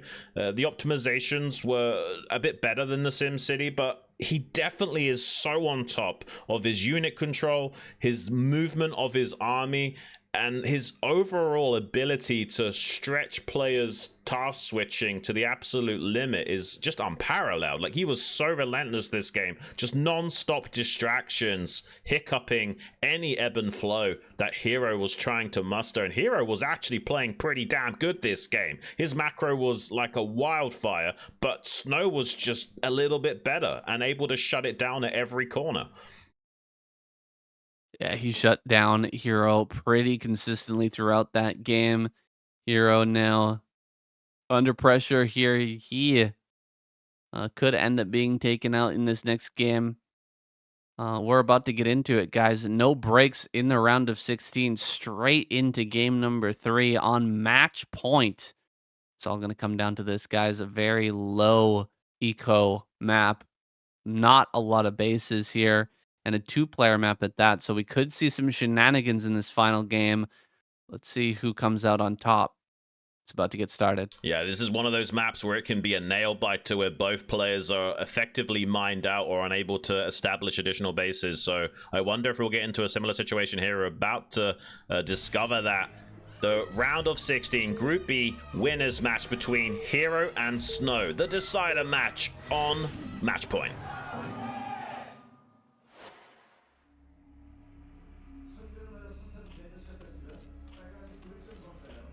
Okay, Hero down in bottom left. Snow over there in top right. And from what I've seen from watching plenty of Soma games, he seems to think that drop tech is the right way to play this map. And I think I agree. This is a pretty fantastic map for Zerg drops. They can be a little bit difficult to pull off. Yeah. But it's hard to just play a normal PV or ZVP on this map because there is such a limit on the number of bases you can take. Right, yeah, and one of the reasons why that drop can be so successful is the geometry of the map. Like, it's quite choked up. Trying to get your army back inside the main base when it's out on the map is not easy, and the main base, it's not huge, but it's open just enough to make drops effective. We could also see that from Snow, right? We could see a similar play where he drops a group of DTs in the main base of Hero and tries to really stretch him to the absolute limit. I'm really curious to see what the opening builders are going to be. So it looks like an overpull here from Hero. I wonder if Snow's going to get spicy again and try and be a bit greedy. I imagine on this map it's not the best case scenario for it. He will scout the overpull early, so he technically could be greedy here. I'm really curious to see what he will elect to do. So you can delay the forge all the way up until like 13.5 supply or something if he does want to go for that. But who knows? Maybe he'll be cheeky. Maybe he'll throw down the Nexus. I think he is. Ooh, he goes for Nexus. Man, Snow playing like he's got nothing to lose, man. No. He's playing with no fear in these games, and I love to see it. It's something that players like Flash and Jaedong talk about in interviews. The ability to just play without worrying about winning or losing, and just put that thought out of your head completely. It's one of the reasons why those two players have, comebacks as well in, longer series. You can go down a couple of games or even 3 games and then somehow mount a comeback and actually win. And it's all about mentality. It's all about mindset. Snow seems to have the right mindset here, and he's not going to be punished at all. He's getting away with this Nexus first for a second time. Hero did throw down a hatchery at bottom center, but overall, this build, not the greatest against what Snow's done. Yeah, there is also a possibility that Hero could have made 6 lings straight up and go for like a ling run by or something like that. But that doesn't feel comfortable. Like, if they're not going Nexus first and you do that, you are also behind. There's no real easy way of punishing this with an overpull unless you somehow instinctively know they are going to be doing a Nexus first. And Snow kind of knows that and gets away with the greed. And there's just not really an answer from Hero. He's just going to have to play from slightly behind again. Yeah, no two ways about it. Kind of an interesting third base here from Hero, taking that bottom center rather than, the mineral only or the top left. What do you think about third base at bottom center on this map? I think it's ambitious, but I do kind of like it. Like, if you do turtle up, it's quite easy to hold that base with the tight little choke that it's got. Giving access to that third gas increases your build order range so much. If you take the mineral only, you're kind of locking yourself into a Hydra-centric play no matter what. It doesn't feel that strong when you're up against a player of Snow's caliber. I feel like having a bigger dynamic range of play is ideal. You don't want to make his optimizations any easier. He's already got fantastic unit control. You need every edge you can get, and kind of keeping him guessing with access to a possible third gas. I feel like that's necessary. Yeah, I kind of like it. I feel like this map is just not a hive map. Like, you're not really going to get hive here. Probably more likely we're going to see, Hydra and Mutalisk play, maybe some lurkers, maybe throw some drops in there, but getting onto a 4th gas on this map is very difficult, and getting a 5th gas is basically impossible. You've already won the game if you've got a 5th gas. Well, go ahead. I was going to say, one thing I will say is that if you are going to do a hive play on this map, you kind of have to take this gas expansion early on.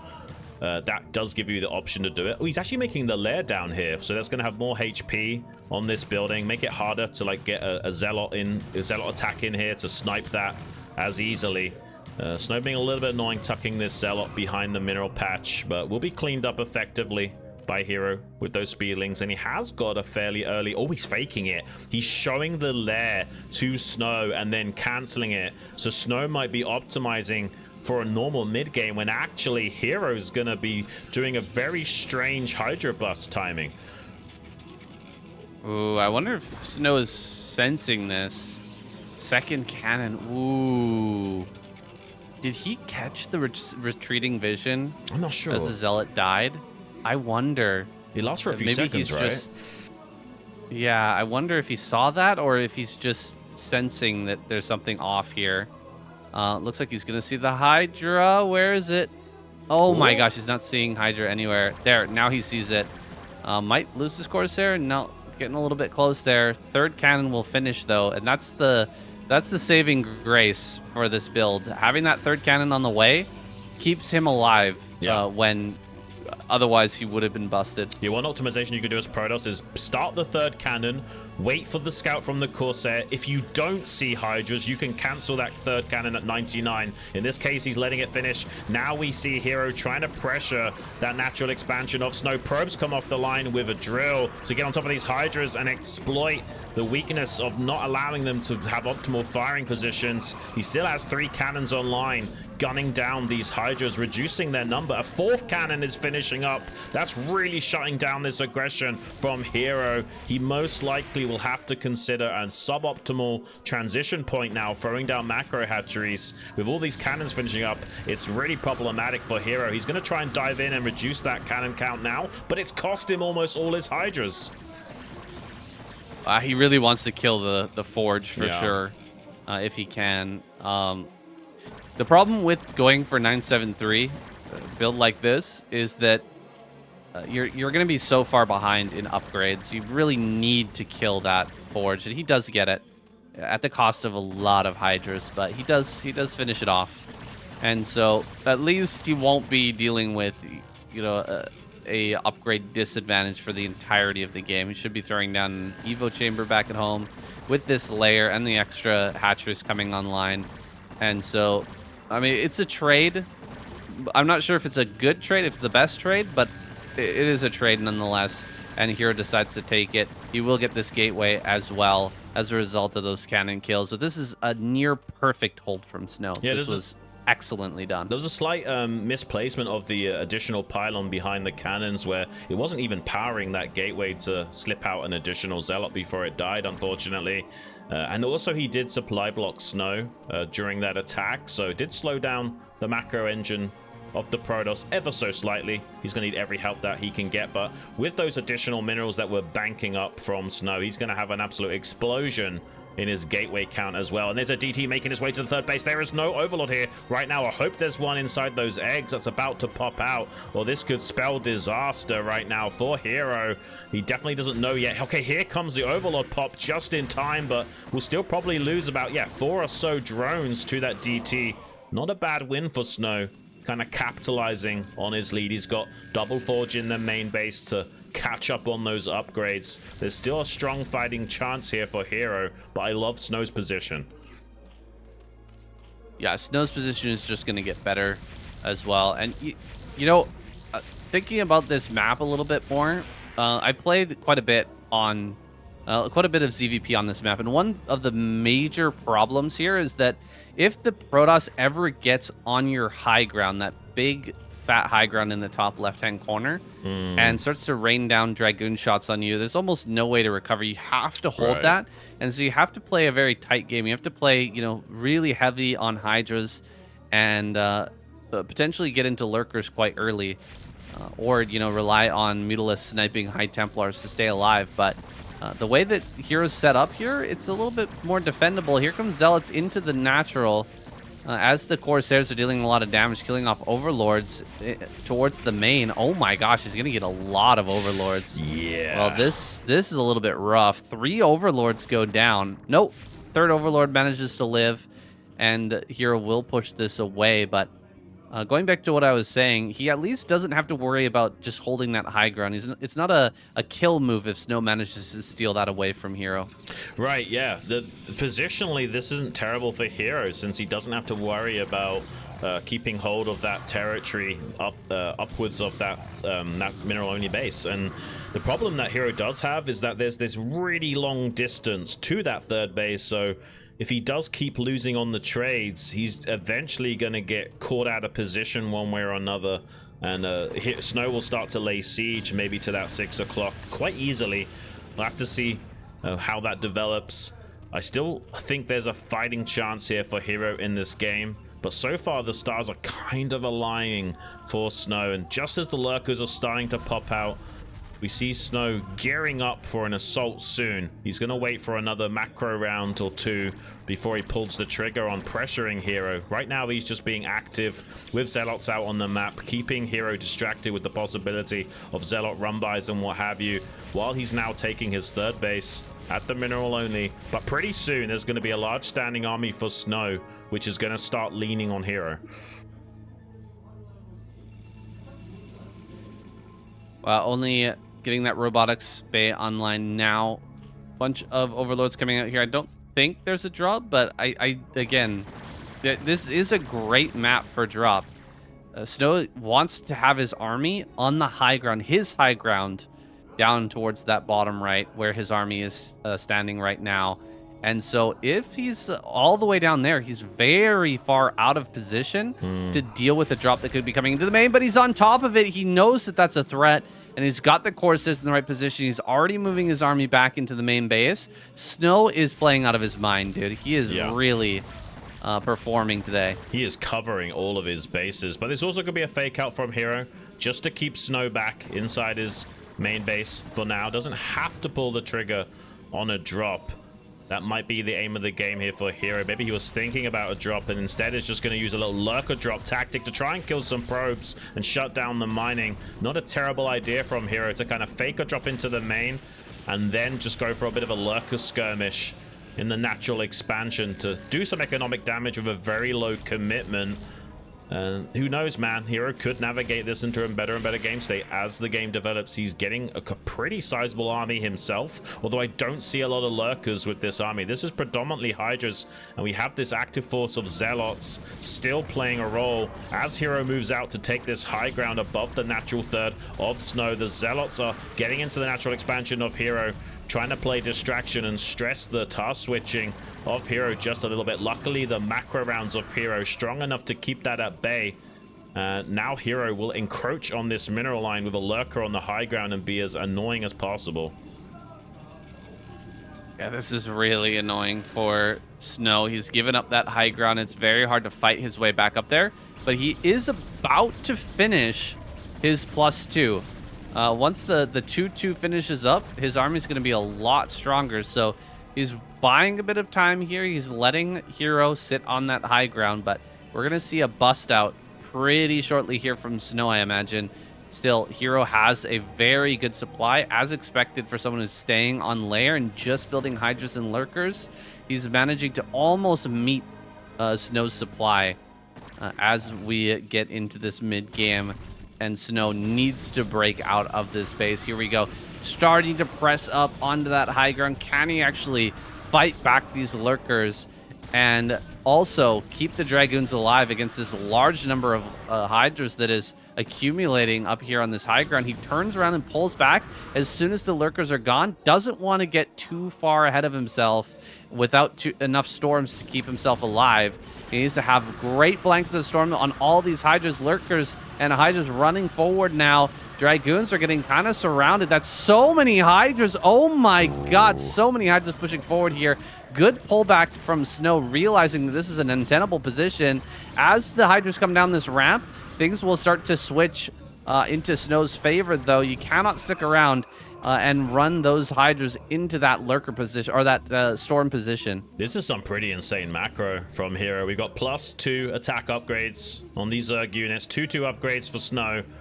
Hero now expanding to the bottom right corner. Seems like the aim of the game for our Zerg is to stay on this battle Zerg based army, stop Snow from getting up to a third gas, and then just as he's been successful in kind of containing the threat of Snow, he's going to start expanding himself and start to strangle Snow out of the game. He will be dried up in his main and natural in a couple of minutes. Snow gonna see if he can sneak a probe to that 12 o'clock position to get a gas expansion online. There's an Overlord checking for that now. Snow kind of desperate to seize this high ground territory away from Hero. He needs to gain some position back so he doesn't just get absolutely annihilated in the coming phases of the game. But there's a lot of Zerg macro behind this. Beautiful blankets of Psionic Storm trading out, but Hero has a lot of army in reserve, and there's a fight in the top left as well. Snow's doing a good job of keeping the reinforcement army distracted and not getting to the front lines, increasing his odds of being able to bust out of this contain. Oh, this is a filthy fight here on this high ground, trying to spread Hydras as much as possible and just grind through the layers of Dragoons. Storms have been highly valuable in this fight, getting so much trading from those few energy spells, and now he's managed to take over this high ground. He's going to kill 3-4 overlords At the same time, more Hydras are coming, but more Storms have arrived as well. And dude, Hero's being completely shoved back. A 50 supply advantage after all that fighting from Snow. Yeah, now he has the high ground advantage as well. This is going to be much harder for Hero to continue this fight. He's trying to force it anyway. He knows it's so important to keep Snow locked in to this 3-base configuration. There's another Zealot run by in that picture-in-picture you're seeing on screen now. Snow absolutely stretching Hero to the limit, and he is doing enough damage now that Hero just can't keep up these macro cycles anymore. The Battle Zerg has failed in its endeavors. Now Snow can pretty comfortably take this 12 o'clock base, get that additional gas coming in, and still stay on 2 bases worth of mining as he's about to be mined out in his main and natural. Snow playing such a tight game here. The strategy from Hero has been formidable, but the execution going to Snow yet again. This was a really nice push from Snow. The distraction out on the map by the Zealots was really important as well, though. It was critical to get Hero to pull away some of the Hydras that he was waiting with on that high ground, and he did pull those away. He's even got some over here now at the top center, denying the base, but if he loses his third, it's all over. GG is called. Hero taps out, and Snow will advance. Wow, I think Snow is going to be breathing a sigh of relief. He doesn't have to face Rain in that final match. Whew, that was a bit of a nail biter there. I thought for a second Hero might have been successful at keeping Snow locked on that 3-base configuration. It's not a nice place to be as Protoss with only 2 gas available. If your main and natural get mined out and you're just stuck on that 1 base of mining without much gas trickling in, eventually the Zerg will just starve you out of the game. And he broke out at the optimal moment before Hero could saturate that additional base in the bottom right. Didn't even need to secure that base at the 12 o'clock because of how phenomenally well the trades were. Like, oh my god, like it's kind of mind-blowing to me that we see this level of finesse in a Protoss army. It's so common to just see, you know, only a few minimal adjustments of how you position the Dragoons and the way you storm and what have you. But Snow seems to be on a bit of a different level with how he engages in this Protoss versus Zerg matchup. As long as he does well enough with his optimizations, avoids getting busted like he did, he is so good in this mid to late game transition of just battling the Zerg, despite them doubling down into this crazy army, delaying the hive tech, and getting this high ground completely seized away from Snow. It just wasn't enough. Snow is just a god at trading. Yeah, you saw how many Hydras and Lurkers were running over to the top left-hand corner, trying to deal with, what was that, 7, 8 Zealots? Yeah. Critical moment from Snow, getting that distraction tactic going. I don't know why Hero felt the need to really chase that down. He was expanding into the bottom right, Yeah. and so that top left-hand corner, Zealots running by over there was not really a threat. Got caught with his pants down. He needed to hold that high ground. The entire strategy was centered around that, and the moment that that location broke, Snow was able to break the back of Hero and take this game. He's on stage now, giving a little speech here, but he'll be joining us in the round of 8 once again, busting through first in this group. Really impressive stuff, man. He definitely deserves it. I expected this group could go a little bit different, but Hero beating out Rain in match number 2 definitely changed the whole ebb and flow of this group stage. I'm sure there's a bit of thankfulness that Snow has for Hero being the one that he was facing off in that winners match, so that there was an absolute minimal chance of having to face off against Rain and risking elimination.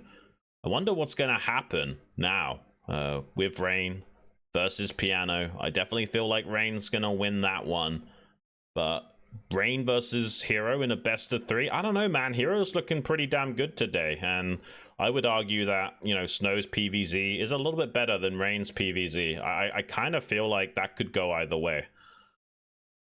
Could for sure go either way. We're gonna come back here in a minute and watch whether Rain can take down Piano. I'm of the same opinion as you. I think that Rain will do that pretty handily, then we'll end up seeing Rain versus Hero. I'm sure there's a few PvP lovers out there who are a little disappointed here that we didn't get to see Snow versus Rain, but having this guy through to the round of 8 just makes the whole tournament better. I'm glad he makes it out first, and I'm glad to see that he is performing on point. He's showing great games so far in the ASL. Yeah, yeah, and for a second I was worried that his early game defense was, suffering a lot after he got hydro busted initially, but on match point he held it just fine. Everything seemed a lot more plugged up tightly for Snow as well. And even Rain suffered at the hands of that hydro bust from Hero. It happens. You can't win it all. And honestly, if you look at the statistics, the 973 timing is the highest win percentage for Zerg. It's one of the hardest things for Protoss players to deal with. Has been kind of figured out at the pro level, but as we were saying, it kind of fell out of fashion. So some of these Protoss players not as optimized at dealing with it as they usually would be. So kind of the meta being this ever spinning wheel that it is. Sometimes you'll see builds that go out of fashion come back into fashion and so on. I'm glad that Snow didn't crumble to more aggression from Hero on that game on match point and showed us, honestly, some of the best control we've seen in PvZ in a long time. It's just insane to me, like that game on Sylphid where he's on top of controlling the DTs inside the main base of Hero relentlessly while he's pushing down with his army and engaging on the front line. It's not easy to play like this in StarCraft. That is the optimal way of playing, when you can keep pressure on your opponent in 2 different locations while you're macroing behind it as well. But actually executing it's almost impossible. But Snow is one of these guys where if he is in his groove and he's able to play the way he wants, he's so good at kind of optimizing the beats in the bar of when he's macroing, when he's controlling units, that he can seamlessly do both at the same time. And he put that on display in such a spectacular fashion today. He handled himself very, very well. I'm so glad he made that that safety cannon Yeah. there. I would love to see what he saw as well when that layer was canceled. If he managed to pick up on that with the retreating vision, or if he just did that completely out of instinct there, building that extra cannon to make sure that he was safe.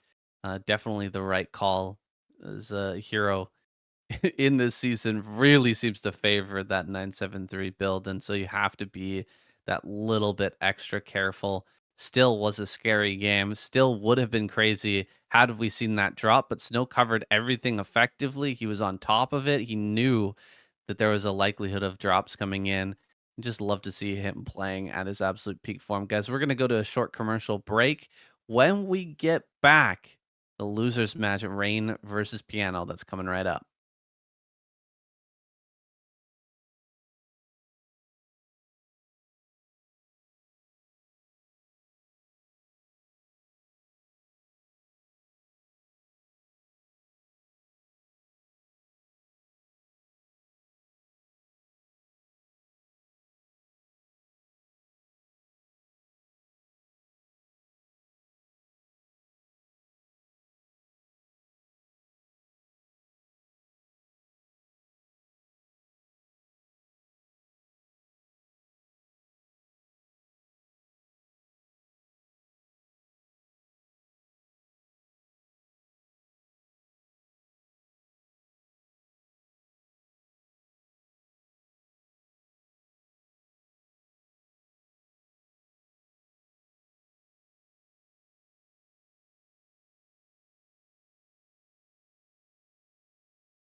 All right, boys, it's time. Losers match: Oregon versus Rain.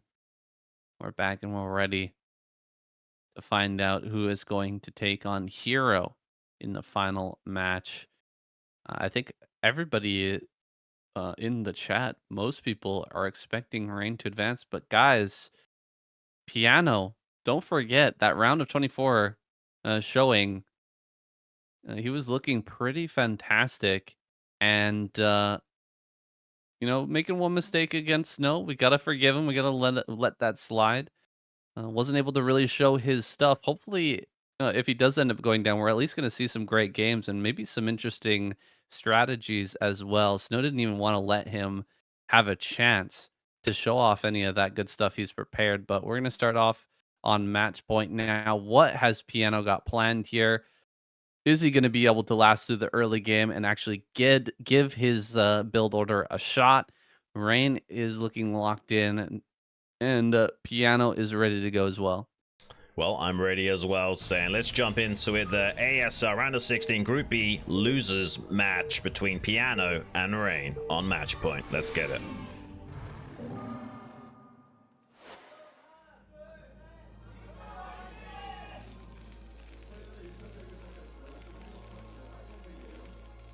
All right, here he is, Piano, spawning in the top right-hand corner. And we've got Rain down in the bottom left. Starting out where Snow versus Hero left off. Rain sending out a super early probe. Okay.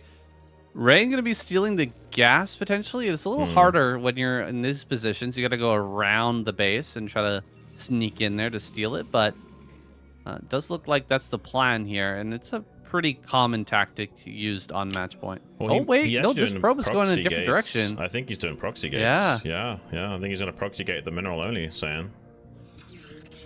Oh boy.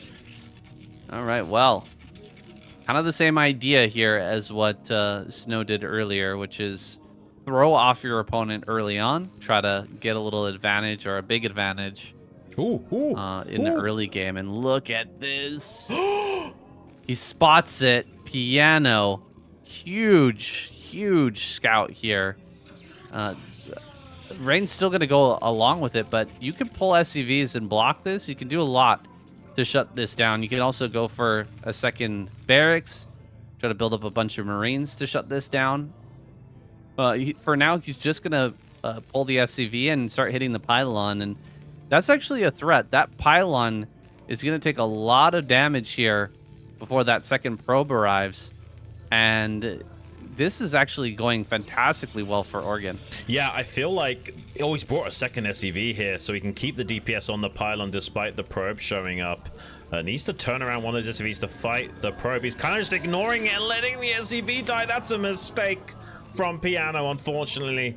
Ugh, he probably was distracted with the probe harassing the main and wasn't on top of the other skirmish going on at the pylon. Means he won't get as much DPS on that pylon as he would like. Sometimes this gas deal could work against Rain as well. If he wants to make a second barracks, he certainly could. It's not a bad idea to do a second barracks play against proxy gates, and he is going to be throwing down the additional barracks. That's a great play from Piano.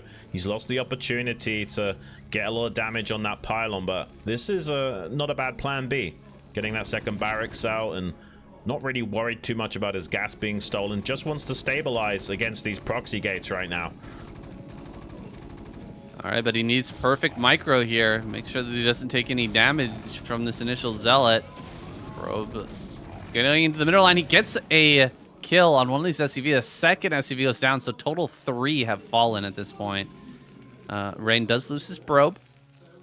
And there is the threat now of Massive Marine coming out and just killing off this double gateway. It's actually 2 gateways now, so Rain like fully doubling down on this and trying to get even more pressure going. With the double barracks, you don't need to get the gas online here. You're really focused on getting as many Marines out as possible, and eventually you'll bring forward the SCVs and Marines to start smashing through this attack. Diving in on top of the Marines right now. The SimCity is working very well for Piano, but still 1 Marine down already. SCV over here looks like it's going to be attacking this pylon, but does get pushed back. Oh, walking right into the Zealots. Any mistakes could be deadly. The Zealots jump right on top of this, and he's losing his critical mass of Marines here.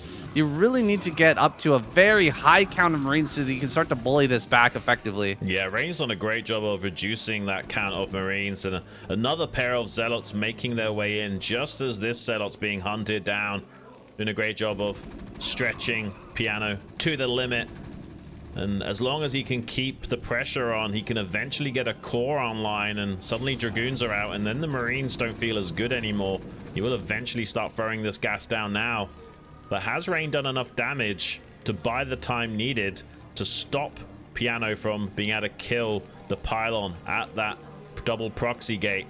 Seems like the answer is no thus far. He's bringing the SCVs off the line to help fight against this and body block those Zealots, using the SCVs as like linebackers. He really needs to get out now, and he's trying to press the issue. There's going to be another pair of Zealots arriving. Those 6 Zealots can overwhelm this force pretty handily with even a remotely decent flank, and he does bypass the line of SCVs, getting on top of those Marines. Piano in a lot of trouble. Yeah, Piano going to try to target fire as best he can on these Zealots, but he's getting absolutely overwhelmed, and we might just see a GG now. That's so many Zealots right on top of everything, and he's just barely getting his gases online. So SCVs are going to start to fall here, and we're still a very long way from getting out of Vulture. Yeah, he walks by the barracks now, gets on top of these Marines, and now that they've all been dealt with, Dragoons are going to start to arrive. The bunker is done, but Piano going to be humiliated once again here by an early game attack. These Protoss players are giving no mercy to Oregon today. Wow, I kind of feel bad for Piano, man. He scouted that proxy gates early enough, but he's just not up to the same level of control as some of these other guys. Like, if he had kept the pressure on that pylon with the SCV, that would have been an extra boon for him. But the most important thing was just holding the line against those Zealots, not losing too many SCVs, and keeping your Marine count high enough that when you finally do move out, you have a strong shot at getting all the way down to that pylon to finally pick it off. And nothing seemed to go right for him. He went for the right strategy. He tried to pressure the pylon with the SCVs. He built the second barracks. He did everything correct except the unit control. Rain was just running circles around him with those Zealots. Yeah, that's kind of what you can expect from Rain. His early game control is magnificent. What can we expect from set number 2? Knockout is a bit of a different map, not a 2-player map. Very unlikely we're going to see another proxy play, but who knows? Here we go, guys. Round of 16, Group B losers. We played out on Knockout. Let's get it started.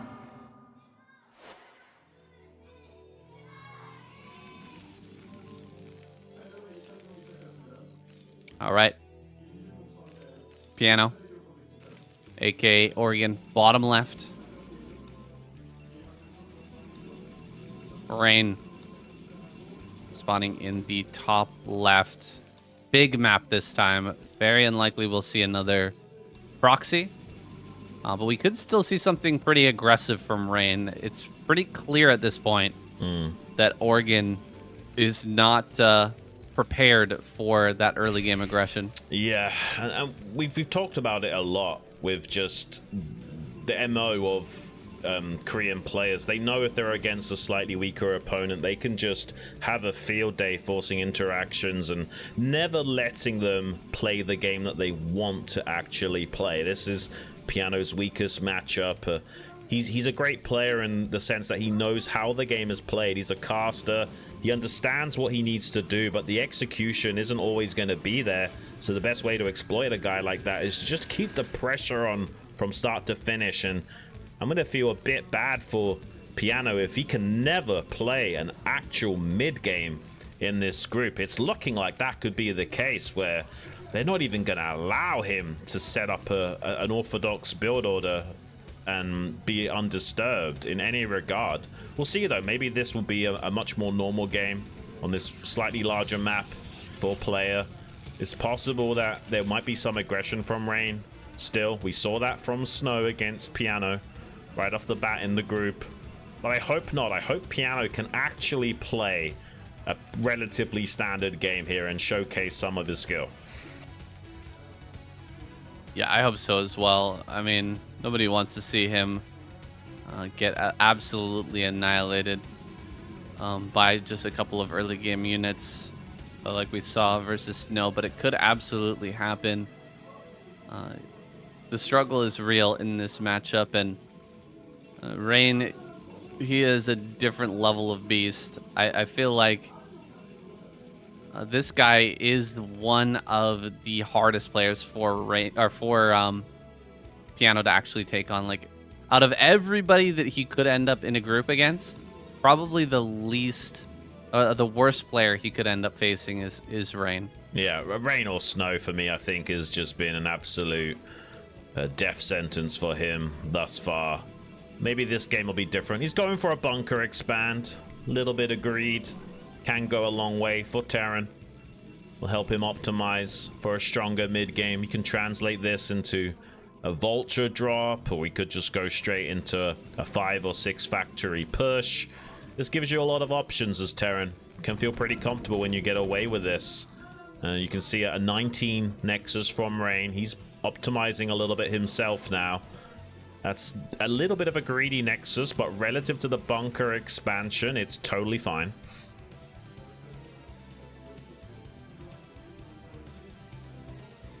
Yeah, it's looking fine here for Rain. He's searching for that SCV. He really wants to get rid of it if possible, but Piano's managed to hide that out on the map, looping it all the way around towards his bottom side, actually. And that's for sure not going to end up getting scouted out by Rain, but it's actually looking promising. What we were talking about before, the fact that we might be able to see a mid game from Piano is kind of a nice prospect. Yeah, no, it's looking more and more like that as the game develops. It doesn't seem like Rain is going to do anything too spicy here. I believe he might have just thrown down a Robo now, unless that was a Citadel, and we are going to get spicy. Haven't got a vision of that just yet, so have to wait to confirm exactly what the continuation play will be from Rain. You can do a lot of spicy things as Protoss from this position if he does want to go like DT into Arbiter with expansion. There's so much range of play the Protoss can go for. That's one of the strengths of the race. And it is going to be a Robo, so pretty orthodox style going into a Robo F1 gateway. He knows there's no early timing he needs to worry about. He can kind of be a tiny bit greedy with his build order optimizations and squeeze out that tech in a nice, timely fashion. And that will also allow him to get observers out super early, get inside before a turret ring can be established. And then you can see exactly what the Terran plan is going to be. Yeah, that's key. Finding out how many factories are going to be added on. Allowing the Protoss to kind of react. You're playing a very reactive game for the most part in this matchup, figuring out what the timing is that the Terran's going to be going for, and then getting out ahead of it, then shutting it down. So far, second gateway on the way. Is that actually a third gate? I think it's just two, right? No, it's 3. So 3-gate observer, very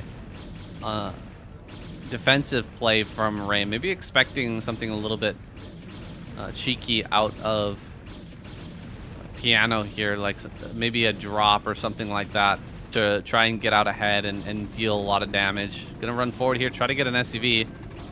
Two shots from 4 Dragoons will kill an SCV, and he gets 2 of them and then backs away. That's not bad. Actually pretty good damage there, but does have to back away now that siege mode is finished. Yeah, and Rain's cutting, by the way.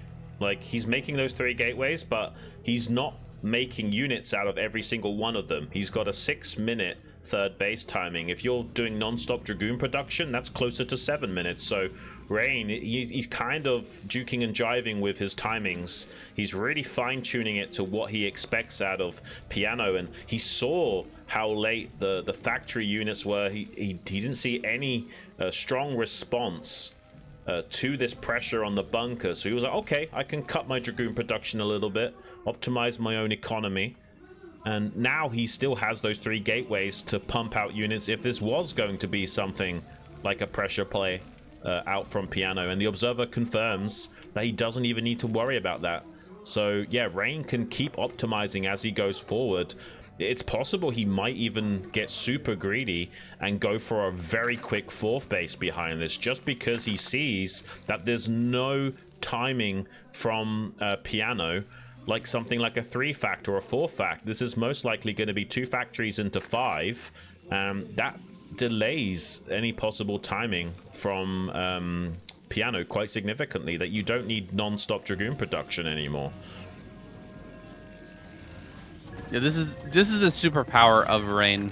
This is ability to understand the game at such a deeper level and know exactly how to take advantage of his opponent. No matter what they end up doing, any mistakes that they make, he's able to take full advantage, and getting this 3rd base online so dang quickly will allow him to do that very effectively, and now can start to utilize those gateways. Triple Dragoon coming out at a time. Reaver's going to be on the way here. He sees... actually, he doesn't see. I think that Observer died, right? So he doesn't see inside the main base. But will slip in with a 2nd Observer. Going to see it, the full 6-fact here in a moment if he pushes in a little bit further. Yeah, there is a turret that's kind of preventing the Observer going too deep, but he can assume that that's approximately, you know, either 5 or 6 factories here. He should have a good idea about Piano's intentions, and he's actually got a probe checking the entire map. He is not leaving it up to chance that there was something like a ninja expansion here from Piano, which is a great way of, you know, dotting your I's, crossing your T's or Protoss in this situation to make sure you fully understand the game state. And he's going to be able to ascertain and know for sure that, okay, Piano's going to do some kind of 2-base timing here. He doesn't have a complete read on the factory count. He only sees that there's likely to be 4 factories, but he can figure out that, okay, it's probably 5 or 6. I can throw down a bunch of gateways now. He needs to go up to about 8 at the very least to stand toe-to-toe with this kind of Terran timing. You need approximately 1.5 gateways per factory. It's not an exact amount, but it's a good rule of thumb to follow, so you can slightly overwhelm the Terran when the aggression does come out. And you've also got the utility of using the Shuttle and Reaver to slow down that timing as well. He's making some great choices here. You see that Citadel went down the moment that he saw more factories being added on, and he gets the full confirmation of the 6th factory. He's going to have Zealot speed at the perfect time when it's Piano starts to move out. Yeah. He's going to immediately be met by that Zealot speed. He's got the Reaver here to harass, try to deal some damage, maybe to the Goliaths here at the front. That's some nice damage there. Just putting a bit of hurt onto those anti-air units. He's going to need to utilize shuttles to try and shut that down. Gets a little damage going. He's not the greatest user of Reavers. He's not quite snow level, but he has some very good control and can stand toe-to-toe with the best of them. So he is going to be able to slow things down a little bit. And we're seeing a massive rally of Zealots coming out here. Probably should be some shuttles popping in just a moment as well. And I think it's very likely that Piano is going to get completely bowled over as he attempts to push out here. But he does manage to get a good shot on that Reaver, bringing it down to super low value. And he's being very, very careful as he pushes across. But this is the moment of danger. Coming across the bridges right now. Gonna immediately dive on top of it. Rain, where are the Zealots? Zealots are kind of out of position. They're coming in now, though, jumping on top of this front line of tanks. Front line of tanks is easily going to go down, but there's a deep line behind this. Lots of tanks here to fire on those back, on those units at the front. Reaver goes... Reaver's still alive, but the shuttle has gone down. 10-kill Reaver. Oh, he can't quite get it. So low on that HP. A pretty reasonable trade here for Rain, but Piano's not done. He's going to keep pushing. Yeah, I actually kind of like this move out from Piano. He's being very tentative about this. It's not easy to do this, and he's on top of his scans as well. Quickly shuts down that DT play.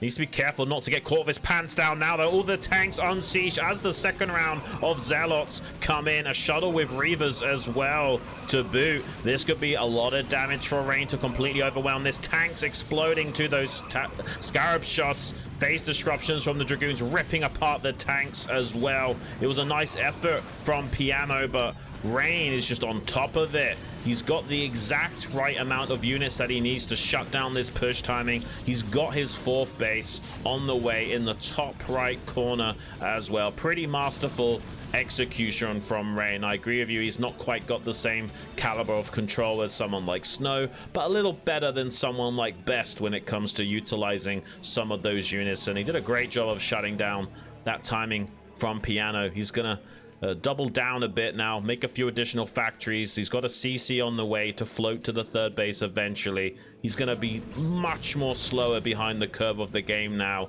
that he was unsuccessful at pushing across that map and taking a good fight with Rain, who's going to very easily set up this additional rally point in the top right corner. Yeah, the chances here of a comeback for Piano have just dropped right through the floor. Big transfer probes is going to make its way over to that top right. I mean, he's going to try to get into a bunch more factories here as he eventually takes this third base, but there's very little hope at this point. He at least has double armory. I'm not sure if they're spinning. No, they're not spinning. And I think he's on plus. He's 1-1. So the double armory doesn't make a whole lot of sense there. I'm not sure exactly why he went for double armory with the 6th factory, but at least he's got that. Maybe he can hold down the third base, get into a science facility. He has to make the starport first, of course, but then maybe get into double upgrades. He has to survive this, though, and it's not looking like it's going to be easy to do that either. Oh, mines are going to drag into this. It's so close. There's the storms already. Wow, 4 High Templar pop out and immediately annihilate that front line. Dragoons running into position to gun down the last few tanks here, and Piano may just be tapping out momentarily. Yeah, he needs to establish this base, so he's going to run out of steam fast, and maybe the game plan from him should have been, you know, a 5 factory play into just taking the third, but either way, he's now up against it. Rain running it down with another stream of Zealots from that macro cycle on top of things. Even the Archon being utilized now after the Storm energy had been fully utilized. Everything going right for Rain, and he doesn't need to fully commit to this. He just needs to trade off some units from Piano and keep his army in a more manageable size to just delay the third forever. And even taking a 5th base now is Rain in that natural expansion in the top right quadrant. Everything is working out for Rain. It's really rough for Piano. You kind of got 2 choices as Terran. You can do a massive push timing with 6 factory, or you can kind of go like 5 factory and take a fast third and then get into like 9 factory worth of production and do like a 180 supply push instead. He's elected to do a more aggressive 6 factory style that hasn't paid off. Rain has just shut it down pretty beautifully. Yeah, he's even microing with some finesse here against the small group of Terran army remaining, but you know there's a massive chunk of Protoss making its way forward out of these gateways, and extra bases coming down, being a little bit wasteful here at the end, but it's not going to be it's going to be of little consequence here while this next group of army comes forward. 50 supply disadvantage for Piano. He's got a reasonable setup here over at the third, but there's going to be enough Zealots in just a moment to completely overrun the position, and Rain is even going to split the attention of Piano before this goes down by diving in with a couple of shuttles at the same time. Yeah, it looks like he's setting up for a potential storm drop on the natural right as Piano finally gets this third base underway, puts all of his units into one basket. On the front lines, here comes the drop in the natural expansion. Some Zealots and a couple of High Templars to storm that SCV train. Usually the first storm drop doesn't do critical damage, but it does lower the HP of a lot of those SCVs, so the follow-up storm drops can do exponential damage. Bit of a miss control there from Rain, losing a High Templar for free in transit. Vulture's trying to see if they can get something done on the other side of the map, but there's cannon set up here. He's not going to find any economic damage to Rain. There is a 4th CC, rather the main CC being floated over to that 6 o'clock base. He knows he needs to keep expanding. He can't slow down and stagnate if he wants any chance at winning this game. He has a glimmer of hope. Sometimes the Protoss player will make a few fumbles, run into mines, or get congested when trying to attack into the tank lines. There is a possibility that Rain could throw this game. So Piano's going to just cross his fingers, double down on what he can do, and hope that Rain makes a blunder. Well, Rain going to be diving in now. Is this going to be a blunder or not? It's looking like a pretty good drop on top of a lot of these tanks. So stacked up in the back line. Not prepared for potential storms, but luckily for him, storms have not materialized. Tanks are actually in great firing position here, gunning down a lot of these Dragoons, but I don't know if the trade is good enough. Dragoons turn around and back away. Hey, he hangs on. Yeah. If there was like 2 storms in that army, Rain would have absolutely smashed that defensive position, but because he didn't have the splash damage, Piano manages to live and to fight another day here. He's still quite a ways behind, but he does manage to take the 4th. Yeah, this is the start of a comeback. He's not out of the woods yet, but the first star has aligned. This is exactly what he needs to happen, but can he keep going? There's another pair of shuttles. Gonna look for some damage in that natural expansion, but this time there's not too many SCVs here. He's not at threat of losing too big a dent, but Rain got to rotate around to these other bases and see if he can get some damage there, forcing SCVs off the line and also getting on top of some of those tanks. Does manage to get a couple of SCVs, not a lot. Piano's response to these drops has been pretty on point. He's mitigated a lot of potential damage. He's being very active with some vultures out on the map, seeing if he can push back some of these cannons and overwhelm the economy of Rain. Rain's actually pulling his army back right now, taking a lot of pressure off of Piano, meanwhile also threatening the economy of Rain. This is a nice play from Piano. This could be the start of his comeback. Well, he's getting a few extra probes here. He managed to kill all of the cannons. Rain reacting pretty well to that, though. Getting his probes, for the most part, into the main base. And defending now with some drops. Going to be sucking up a few mines here. This is good stuff from Piano. I mean, it's not going to count for much if he doesn't have +2, though. I haven't seen a starport go down. He's had double armory for such a long time. He's just barely been able to hold on.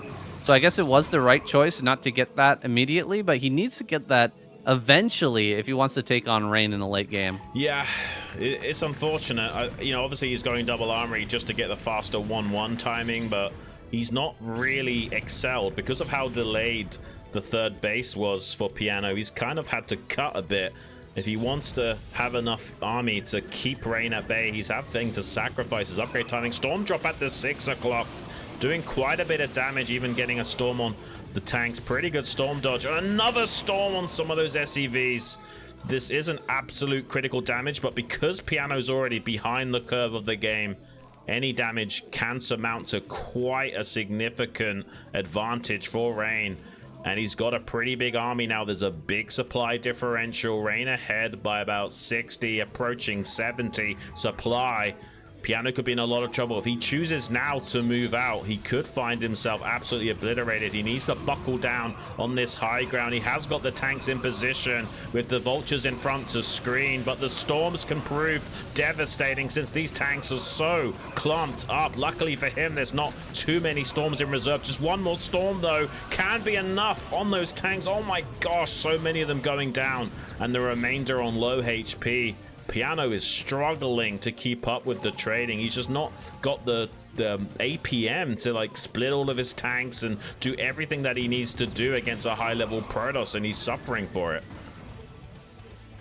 Well, Rain is not playing perfectly either, letting some High Templars die for free. Could have gotten pretty good value out of that, but I think the situation now is just a bit of a numbers game where Rain just has so much. With that massive supply advantage, there's no amount of good trades that can happen for Piano to make this a victory, and he agrees. GG is called. Piano taps out, and Rain will go on to face off against Hero in the final match for this group. Man, I've been kind of disappointed with the Piano's performance today, but at least he got to play a mid game. Like, it wasn't like he got absolutely devastated in the early game every single time. You can see he's a little bit disappointed. I mean, rightfully so.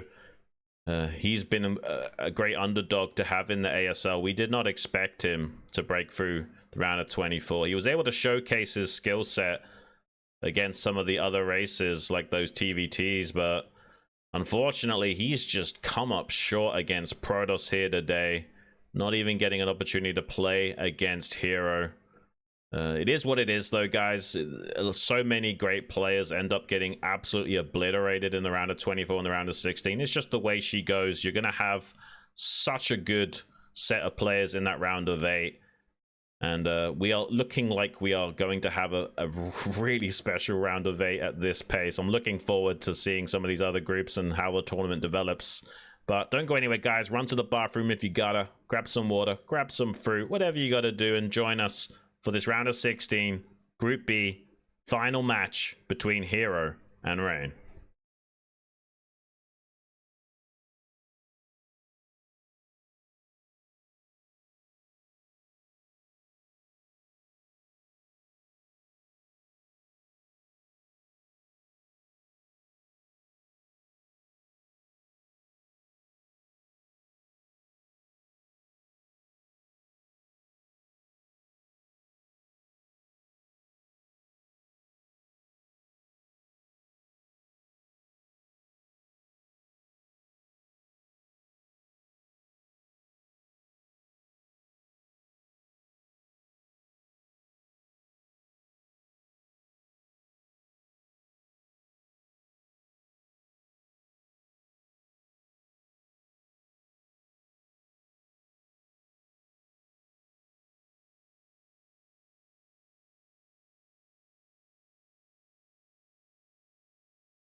All right, guys, we're back.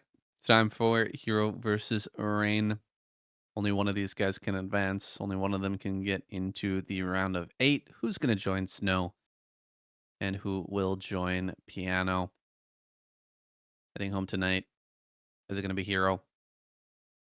Shown quite a bit of aggression so far in ZVP. Yeah. Managing to, get that quick win over Rain earlier. I'm sure he's eager for a bit of vengeance. Yeah, I can imagine. And Hero looked pretty fantastic in Snow as well. The macro was on point. Strategy was good too, but got a bit distracted at certain junctions of the game from just the relentless pressure from Snow. Let's see what happens this time around, guys. We are joining you for the round of 16 Group B final set between Hero and Rain. Game number 1 on Octagon. Let's get it.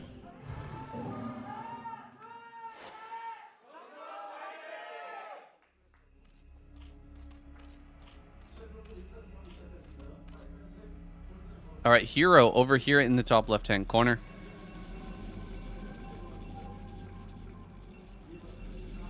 We got Rain down in the bottom right. It's getting a little bit late over here. Just scarfed down my dinner in between the the last set and this one. These do tend to go a little bit longer in the round of 16. A lot of games, potential for 11 games in the round of 16. We haven't seen a super long, drawn-out series so far, but that's just fine. We get some exciting games, especially in Group A. And once again, really looking forward to Group C, by the way. Stick around for a little bit of a hype video that I put together, guys, after this series. We're going to play that. Nice. I don't always make videos like that, edited up videos, but I do enjoy putting them out when I feel the draw, when I feel that it's necessary and I need to, get the wiggles out. The hype is like legendary for Group C this season. Yeah, man, I'm looking forward to seeing that little teaser that you've got cooked up as well. It's been such a pleasure being able to cast the ASL for you guys. If you do want to support what we do, we have a Patreon page and Saiyan duo casts. Even if you just sign up for free, check our schedule, what have you. It means the world to us, even just being in the chat, talking it up. We appreciate all of you guys, and we want to do this for many years to come. It doesn't seem like Brood War's going anywhere either. Let's see what these two gamers have in store for us. Seems like a pretty standard overpull and Forge Fast expand to kick things off, and Probe did go into the main to check, so no block in the natural on the hatchery. Sometimes you'll even see Zergs kind of hide this second Overlord, so they have to check inside the main base for something like a 9 pull. And I think that is a 9 pull, actually. Oh, is it? Yeah, maybe it is. I'm not sure. Well, yeah, the timing on that Overlord. Yeah, the timing of the Lings on the Overlord, actually, that could have been 9 pull. Yeah, you're right. So it's a little dangerous. Might have to pull a few probes here. Hero doesn't know where Rain is at the moment, so he can't send everything directly to Rain's base, which means there's a bit more leeway. And Rain, man, he's really got this close. He will have to pull those probes, pulling up 4 probes to try and fight this, but Hero will turn around and run away, not able to do any sort of a run by or even kill any probes to start off this fight. So this actually goes heavily in the favor of Rain. Yeah, this is why sometimes you won't see Zergs commit to very early pull in 6 Lings, because if they're not doing something like a Nexus first, not really gonna have the greatest of days. Does clear out the probe scout, so that's something.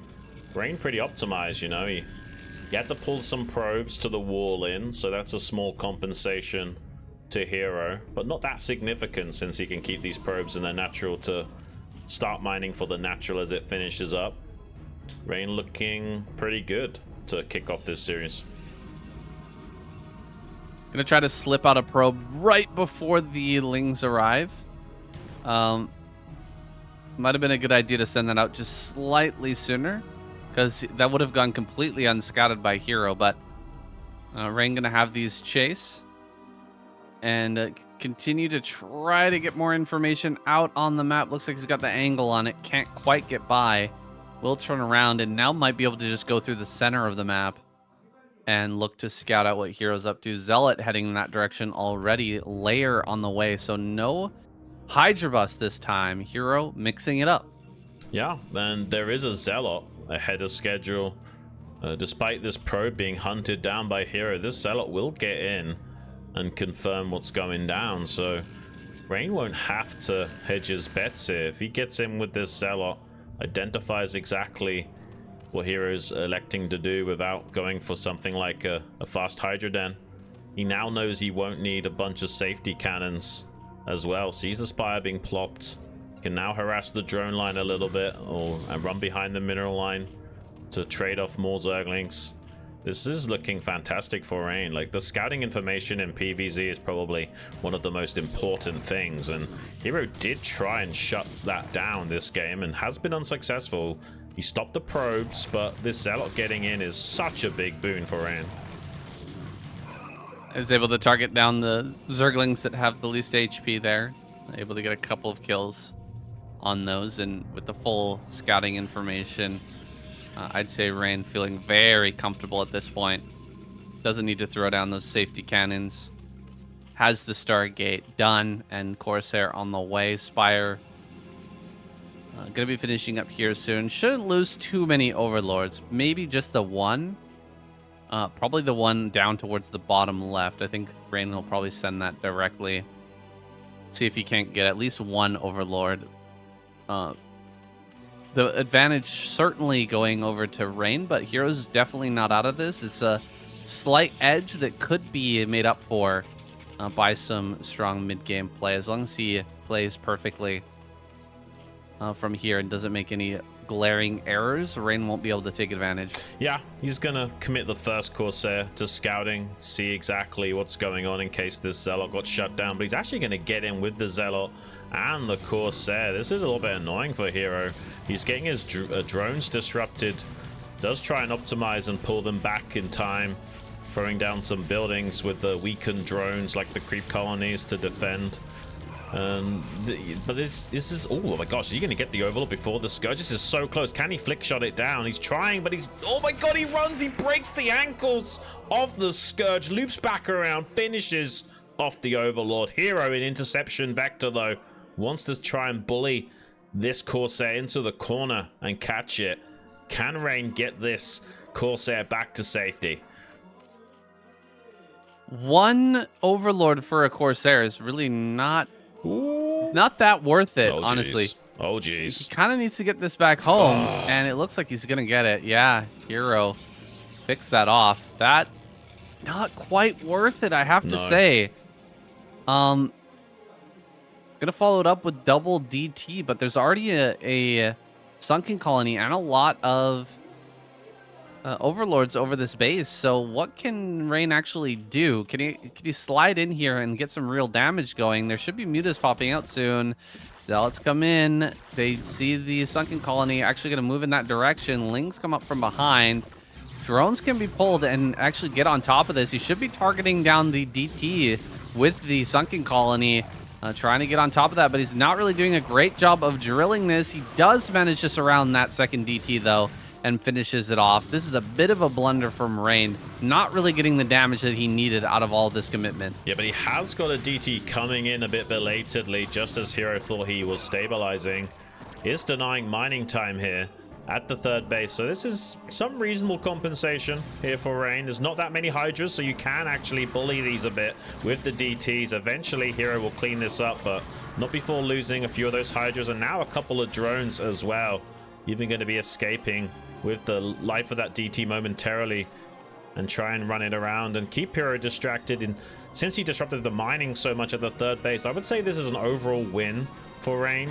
And it also stops Hero being able to find a way of capitalizing on Rain ceding that first Corsair to Hero. He's basically has to pump a lot of ground army to cover that third base and doesn't have the option of trying to seize air superiority anymore. He had the gas if he wanted to make a bunch of Mutalisks with Scourge and try and pressure Rain, but He was so distracted defending back at home. That's no longer a possibility, at least for the time being. Yeah, I would have thought he would have made at least a few mutas to go and deal with the harassing forces of Rain, but decided not to do that. Maybe a mind game from Hero after killing the Corsair. It's kind of expected that you would want to seize air control, but maybe he thought, you know, it's likely that Rain will maybe do like a double Corsair play or double Stargate Corsair or something like that. I'm not sure what was going through his head, but he's found himself in a bit of a tight spot. Full surround on all of these Hydras. So many of them are going to start to go down here, and he could even start to lose some more Overlords as well. Mutas come in now, finally committing to that play. Flank from the Scourge is huge. Kills a Corsair right off the bat, and also forces these Corsairs into a corner. 2 Corsairs go down, 3 total. Now full air dominance firmly in the hands of Hero. Yeah, and that's forcing a big reaction out of Rain, even losing another Corsair on the exit. +1 Flyer Carapace is done on these Mutalisks as well. He's thrown down 2 additional cannons inside the main base. There's a couple of High Templars. He's going to try and snipe. He's forced out the storms from them and gets the kills. Big play from Hero, capitalizing on that lack of air superiority from Rain. A small hit squad of Zealots out on the map. Maybe can get a cancellation on this mineral-only expansion from Hero, but maybe nowhere near enough compensation to make up the difference of losing the amount of army that he has, especially those Corsairs. Hero could find himself in the driver's seat now.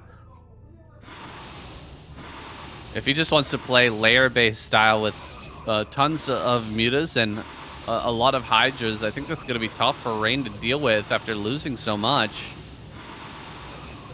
He made so many DTs this game, plus a lot of Corsairs, and basically all of them are gone. Plus those 2 High Templars are gone as well, so he's going to be very light on overall storms going to this next phase.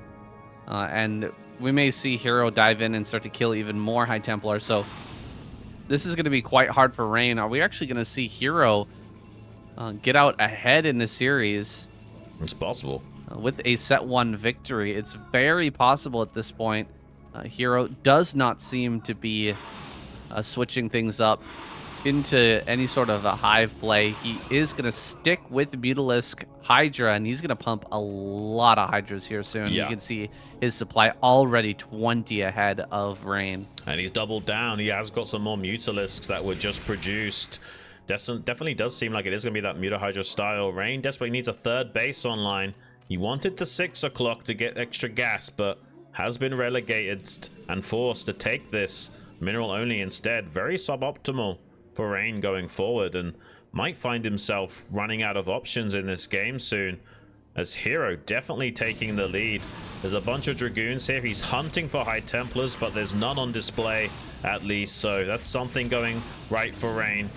Hasn't really got that many Corsairs to help deal with that Mutalisk force. He's got a couple of High Templars hiding on the top side of that Robo in the natural and in the gateway. He knows that if he tries to come out onto the map with High Templars right now, that could be a game losing situation for him. So he's trying to bunker down and hold the line, get this 3rd base set up and prevent too much damage from this air dominance of Hero. He's now coming into the natural to see if he can find some pressure there, but there are 2 cannons that will help stabilize Rain from any onslaught. He's going to make a bunch of cannons at this 3rd base as well, and it's really smart to hide your High Templars above buildings like this, because if they do try and come in deep with the Mutalisks, you can get a surprise storm on them, and that could help shift the tempo back in your favor. But look at the macro of Hero. He's got so many Hydralisks, and the Mutalisk still active out on the map, trying to hunt down those High Templars now. One of the High Templars goes down, and another falls at the natural. He's going to go after these ones underneath the Robo. It's also true that it defends the High Templars quite well. Makes it harder for the snipes to come down, but he dives back in, going to kill 2 more High Templar. A 3rd one about to fall. Can he get a storm? No storm here. Easy denial by Hero, who's now dwarfing the supply of Rain as he pushes forward for the final kill here on this 3rd base. I don't think there's any way for Rain to recover at this point. He's going to have to accept that he's going into a deficit here versus Hero in this final series. Yeah, you could see a glimmer of hopelessness in the expression of Rain towards the end of that match. I mean, after trying to be fancy and pick off that Overlord and taking a big hit to his Corsair count, he then also tried to move out with Corsairs before he had enough to one-shot Scourge. He was biting off a little bit more than he could chew against Hero. He thought he did enough damage at the 12 o'clock to capitalize. He had just 4 Corsairs that were moving out, and then a beautiful flank of Scourge from Hero. This is a bit of a different Hero we're seeing today. He's not in his usual slumped self. He has been underperforming a lot in recent games, but today he's been showing up huge and certainly is looking like he could be a round of 8 contender going forward. Rain's gonna have to get it together. He's tilting his head. Rain is not feeling so hot right now, and you need to have your mental game on point if you want to beat players of this caliber. We're about to go into match number 2 now in our round of 16 Group B final set. Hero versus Rain on Sylphid.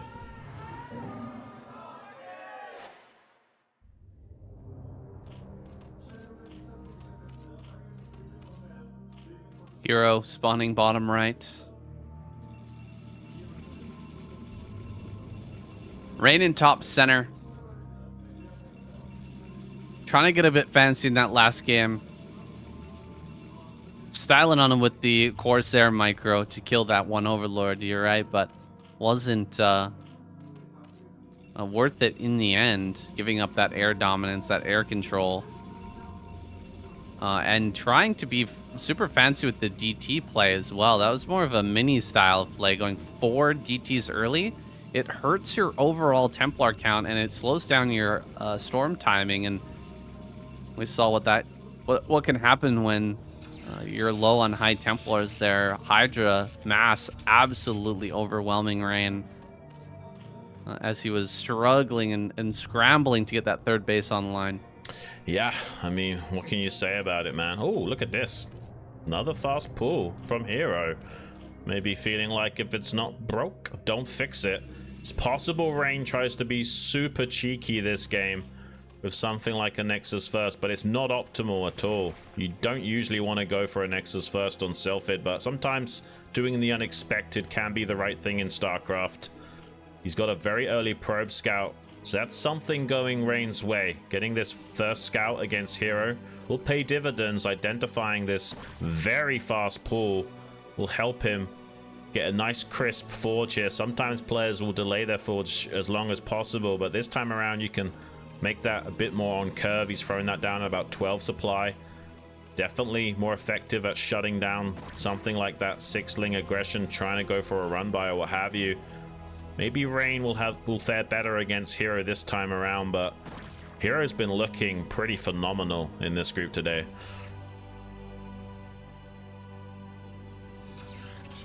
Hero looking poised to take this group or to get out of this group second. Rain in the base, in the face of Hero. Gonna slow down these lings. Had to make double cannon. I think that's definitely warranted in this situation. A lot of lings were made. But even if Hero doesn't get damaged with this, he's still absolutely capable of taking the game home. We saw that in the last one. He didn't have the best, most optimal build and still managed to pull it out because of the mistakes of Rain. Yeah. Well, second cannon is nicely timed. He had 3 probes off the line just to guarantee no possible run by timing. Rain playing exactly as he should in this situation. Does shut down the pressure from Hero, but being forced to make 2 cannons does equalize the game state a bit for both players. Hero getting some value out of making these lings early. Now he can play keep away from the scouts of Rain as well. Much easier to hunt down these probes with 6 lings in your arsenal, and forcing the 2 cannons makes you a lot more comfortable with this investment going forward. It's looking like some sort of 2-base play from Hero. Is this like a Spire play? 2-base Spire? I mean, he's got 12 o'clock position, has Rain. That's a little bit tricky to fight against mutas on Sylphid, right? Right. And he's not going to be the quickest with his cybernetic score either, because those 2 cannons were forced. The gateway was a bit delayed, so there might be a window here from Hero. However, the probe slips around the outside, avoiding these lings, and will be able to find its way into the natural, scout everything that Hero is up to. Yeah. I think this is a So mistake Rain from will Hero. have... Yeah, he'll have all opportunities to counter what Hero's trying to do right now. Yeah, so he had the Overlord going northward where the lings were, so you don't need the lings there to check for the probe. It would have been better if he split off his lings to check the right and left-hand side at that timing, and the Overlord confirms there's no probe moving out down the center, whereas he moved the lings with the Overlords to contain Rain, so leaving the possibility of this probe slipping out, and that is going to help Rain a lot. He's going to figure out, okay, you've not expanded, so you must be doing some kind of two-hatch play here. And then he's going to delay running the probe in now and get a confirmation scout on exactly what Hero is going for. Hero tries to block with a drone, but the fact that Rain's already scouted the possible third base locations, he already can figure out that this is going to be some kind of two base play, but it's nice to confirm that it's a Spire. Sometimes Zergs will get a bit spicy with a really fast lurker bust to try and break the cannons at the front door, so it's definitely worth getting the confirmation on the Spire. He sees absolutely everything, and Rain should be able to optimize against this. The great optimizer here, Rain. Probably better than anyone else at finding ways to get the absolute maximum he can out of his builds. The Ling trade here is going a little bit towards Rain, but as soon as another pair or two of Lings pop out, both these Zealots will die. Forcing out those Lings when he'd like to be making, Mutas and Scourge is pretty nice for Rain. It gives him a little bit more breathing room and a little bit more time to get some cannons down and get this Corsair number up. Yeah, the problem with the 12 o'clock is you kind of need to cover the Stargate with the cannon, so it leaves the mineral line and the gas open to exploitation from the mutas. So Rain's gonna have to be really on top of how he controls his units in the air against those mutalisks, because you'll usually have at least one pair of Scourge in the stack of mutas to snipe the Corsairs as they move in to ward away the threat in the sky. And Hero, he's not doubling down on that potential air threat. He is transitioning into a 5-hatchery production behind this, so kind of selling Rain a false bill of goods that this is going to be a very aggressive play with that 2-hatch Spire, but really he's actually setting up to transition, so Rain might over prepare for this, but the Corsair is going to get in here and confirm that actually there's not too much of an active threat. It's a bit risky to come down here with this Corsair and do this. Bit of a gamble from Rain, because this could be a sacrificial Corsair, knowing that there's Scourge out on the map, but he really does need to confirm how Hero is going to navigate this, and sees that, okay, it's actually not going to be a very committed aggression play from Hero. Wow, so, I mean, calling the bluff here, Rain... correctly assuming that Hero would try to macro out of this, and now that the macro engine is online, Rain just gonna run back home. He didn't really overcommit, made no cannons in the mineral line at the natural, and only one cannon in the main base covering his Corsairs. So, I mean, he has not done anything to compensate Hero for going for this very quick 2-base Spire, and again, Rain is just getting the better end of these build order trades. It's all about the control, though. Can Hero outdo him despite this disadvantage? Yeah, and it's going to be a double bluff from Hero. He actually is going to commit into an air fleet. Rain, though, has an opportunity to maybe punish an Overlord or two before that transpires. The Corsairs are now out of position, though, it has to be said. Rain can go on interception trajectory, try and cut off the path of retreat of these Corsairs, with the Scourge tailing behind as well. If the Corsairs turn to fight the Mutalisks, suddenly the Scourge come into play, and you can chase down the Corsairs. He's forced to stand and fight, does lose quite a lot of those Corsairs, and more Scourge show up as well. There are some Zealots trying to see if they can get anything done at the natural of Hero, but 2 Sunkens easily ward that away. Uh-oh, now there's a real threat for Hero to just dive into the main base and force away everything Second cannon finishes up here. A third cannon's on the way. Can he actually get that third cannon out in time? Actually, mutas are kind of low right now. They're not that healthy, so probably Hero just has to turn around. Hydra Den on the way. More drones being made. Looks like Hero's going to abandon the thought of diving in on top of this main. Yeah, we got a DT poking in to the third base now. Won't be able to get a lot done, though. A couple of Sunkens and some Overlords, but this DT will get some good scouting information as well, and see that there's drones being made at this point, so Rain can breathe a little bit of a sigh of relief that he's not going to be having to control his mind out just yet at Hero trying to capitalize in the air. But he was forced to make a lot of additional cannons. Each additional cannon means one more gateway that has been delayed. It's a pretty big deal. You've got another High Templar hiding out on the top side of that gateway in the natural, just for some crisis management and surprise factor later on if it does end up being required. But Hero seems to be macroing out of this situation and doesn't need to go full steam ahead on Rain. He's already taken a pretty good fight, reducing that Corsair count. He can call that a win. Just drone up behind this, and realistically on paper, Hero looks pretty good right now.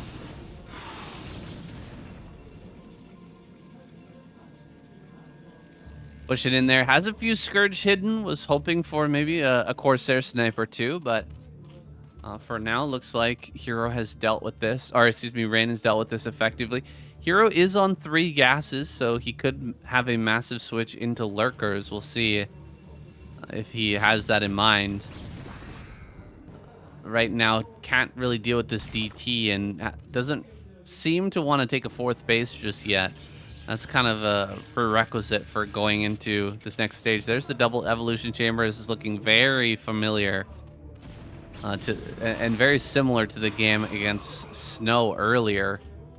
The double evo chamber immediately into Hive.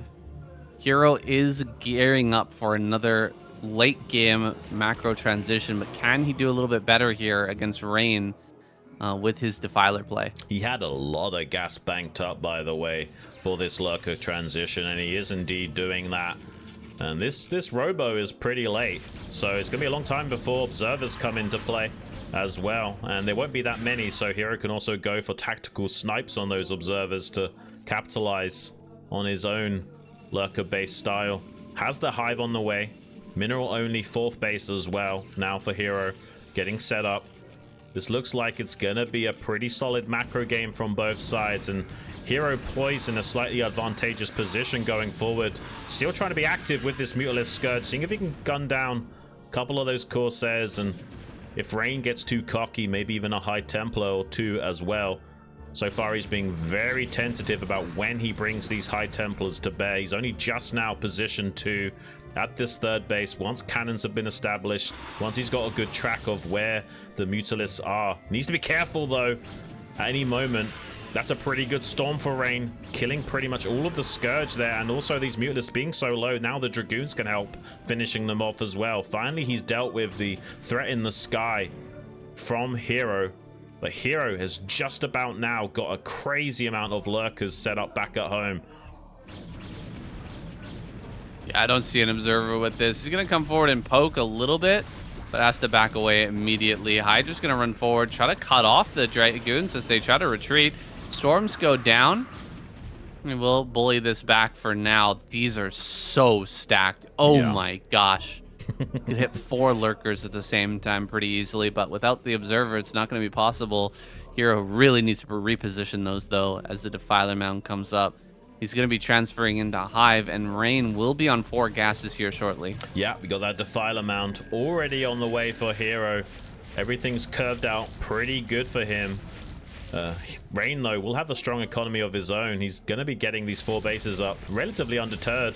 As soon as that Defiler comes out, that can change, though. Right now, Rain pressuring the Overlords in the sky with those Corsairs. Now that the Scourge and Mutalisks have been dealt with for the most part, And it's a nice little choke point at the false high ground as well to get some good trades against the Zerg. He knows the lurkers are positioned to the left flank, so this is a bit of a soft underbelly for him to exploit and catch some of the rally units out of position and slowly grind Hero down. He's doing a pretty fantastic job of it, honestly. Hero was looking pretty fantastic a few moments ago, but Hero has done a great, Rain has done a great job of grinding Hero down at some of these junctions and preventing a crazy critical mass being reached. Yeah, these are some nice trades, casting storms and backing away. Oh my god, Hero, you're really gonna stack up that much? Storms here on the back line, hitting so hard on these lurkers. Might be able to target down a couple of High Templars with those Lings, actually. I think he got all 3. Wow. That was off screen, but Hero lost 3 High Templar there to just a few Lings. So trading back pretty effectively, even though he lost so many lurkers. 1-1 is done, 2-1 for these Dragoons. And Rain is coming forward again to look for another trade. Let's see what he can do now that the storms have mostly been dealt with. Yeah, I like that he's still utilizing the Corsairs to harass Hero a bit back at home, sniping a few Overlords here and there. Hero shuffling himself forward. The hardest thing about Zerg is repositioning lurkers, similar to siege tanks being all clumped up, but luckily there's no High Templars here to punish, keeping Rain at bay. He's also checking for a possible 5th base location from Rain being set up at that mineral only with a small contingent of Zerglings. Here come the Defilers now. That's going to nullify a lot of the potential of these Dragoons getting damage done. Eventually we'll have Plague out as well. That's when the Zerg really come online. You can see Rain moving over to take that 5th base, but there's Zerglings there to shut that down. Hero kind of playing ahead of schedule and thinking one step ahead of Rain strategically, but so far the execution's been pretty phenomenal from Rain. Here comes a bit of a frontal engagement from Rain, but he sees the Defilers are out in a timely manner. You can just storm underneath those Cheeto dust clouds and still get pretty good trades.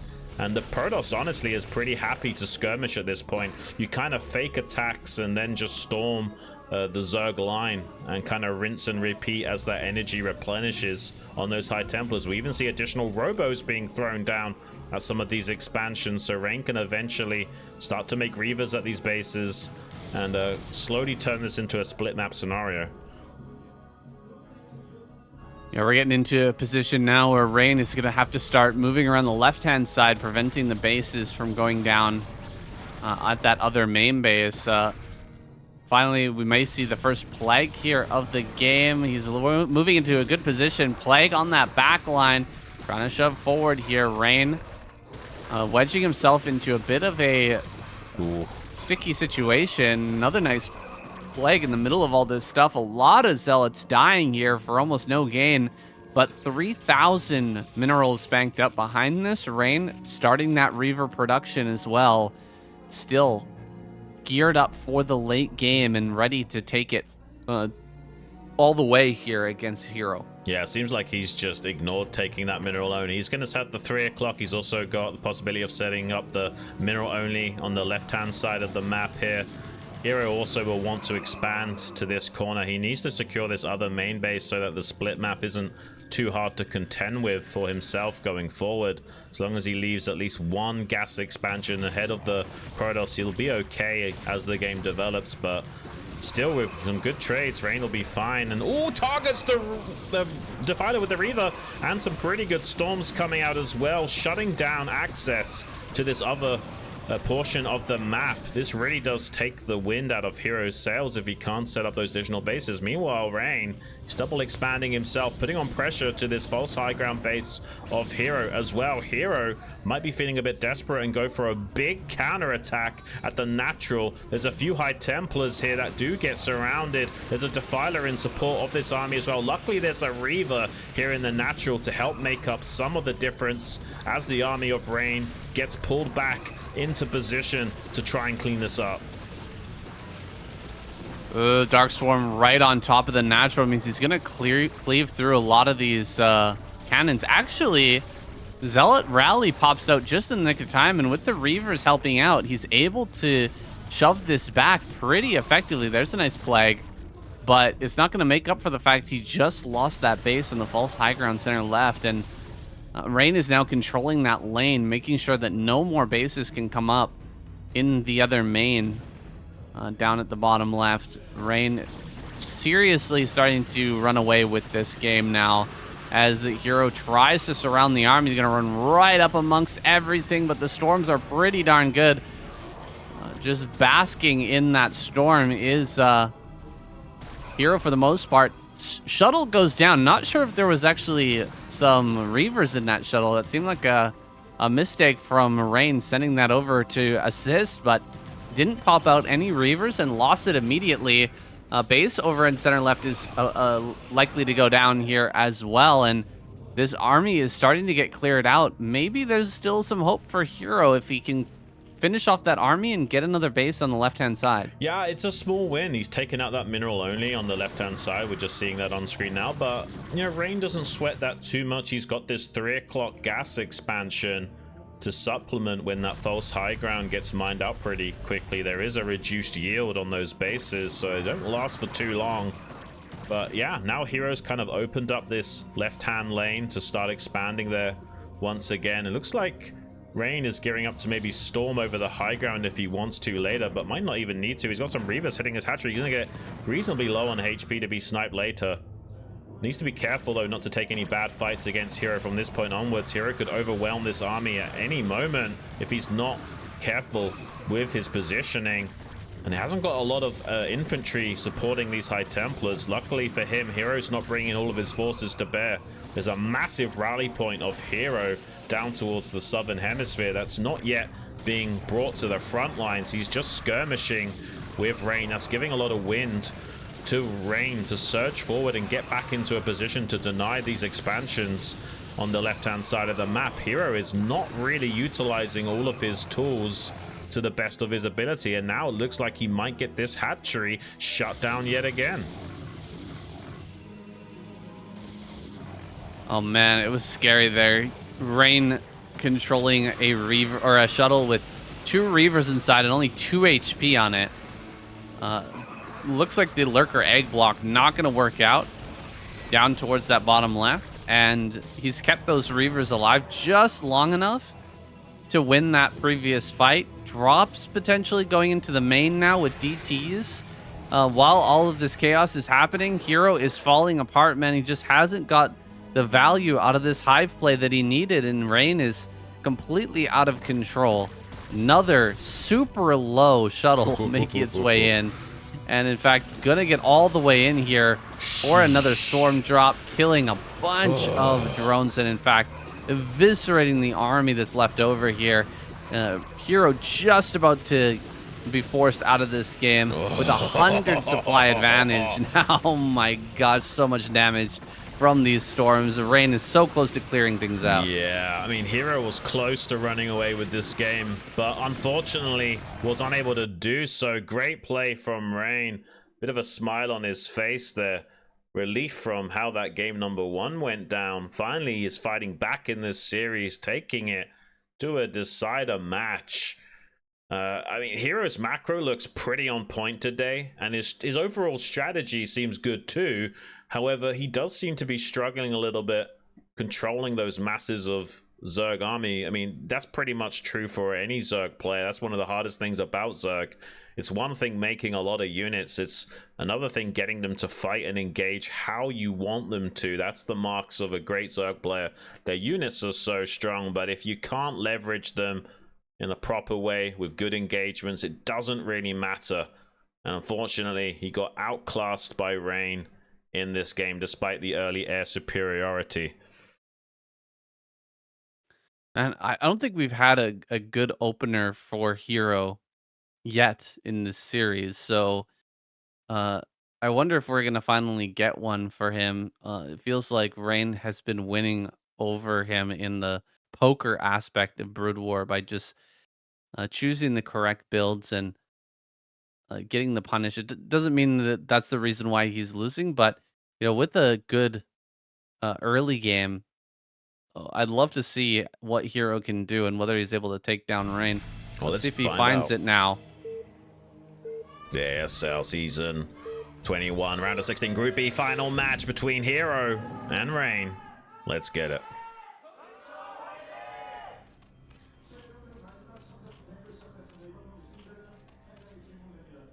All right, truly the final match here with Hero spawning in the bottom right.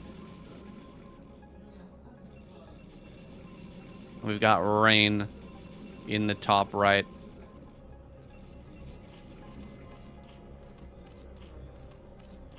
Next up, we're going to have Group C. That's going to be on Monday, guys. Possibly the most exciting group we've ever had in a round of 16 of an ASL.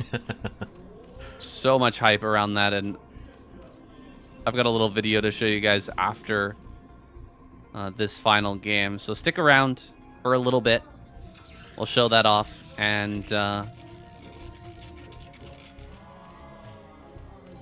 maybe make you guys just a little bit more excited to see the round of 16 Group C.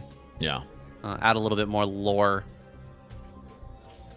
to that epic matchup, that epic group that's been put together. Thanks to Ample. Shout out to Ample and shout out to Jaedong for biting the bullet and putting that together. Rain here. Gonna be scouting right off the bat.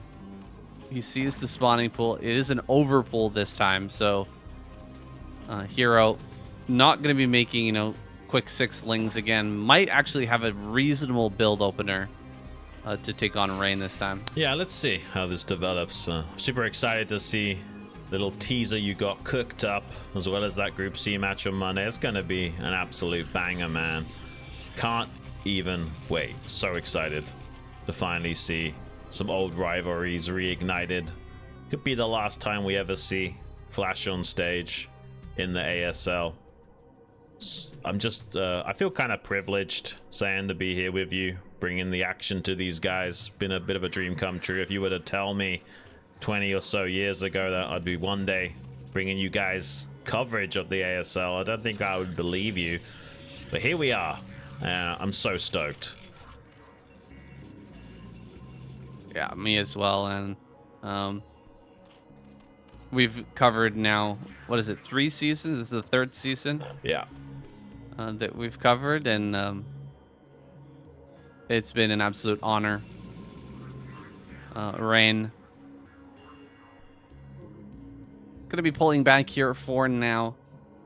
Has the cannon in time. I believe this was Forge Nexus cannon, and so he's optimizing the absolute best that he can against what Hero has done. But overall, a very even start to this game.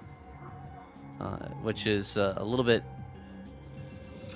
different from what we've had so far in this series. Yeah, this is shaping up to be one of the most normal openings from both players that we've seen in a while. Usually you'll see slight deviations or aggression, what have you. This time around, this is about as standard as it gets for both players. Hero has both of his overlords towards Rain's base, one checking the natural for a move out, and one may be looking to go a little bit deep into the main. Sometimes you can make a Dragoon to punish that. Oh, there's the den. Right on schedule. 3 minutes 30 is the optimal timing to place down that den if you want to go for a very crisp 973. You can sometimes get away with that being a little bit delayed, but 3 minutes 30 is pretty optimal. He went speed first, too, by the way. So he's going to have that speed at a pretty quick time. We'll see if Rain picks up on that. If he realizes that, hey, you should have made your lair. Why did you go speed first? It's going to be a very, close timing. It's going to be a close shave. So I'm not sure that he'll pick up on that, but there's the potential there.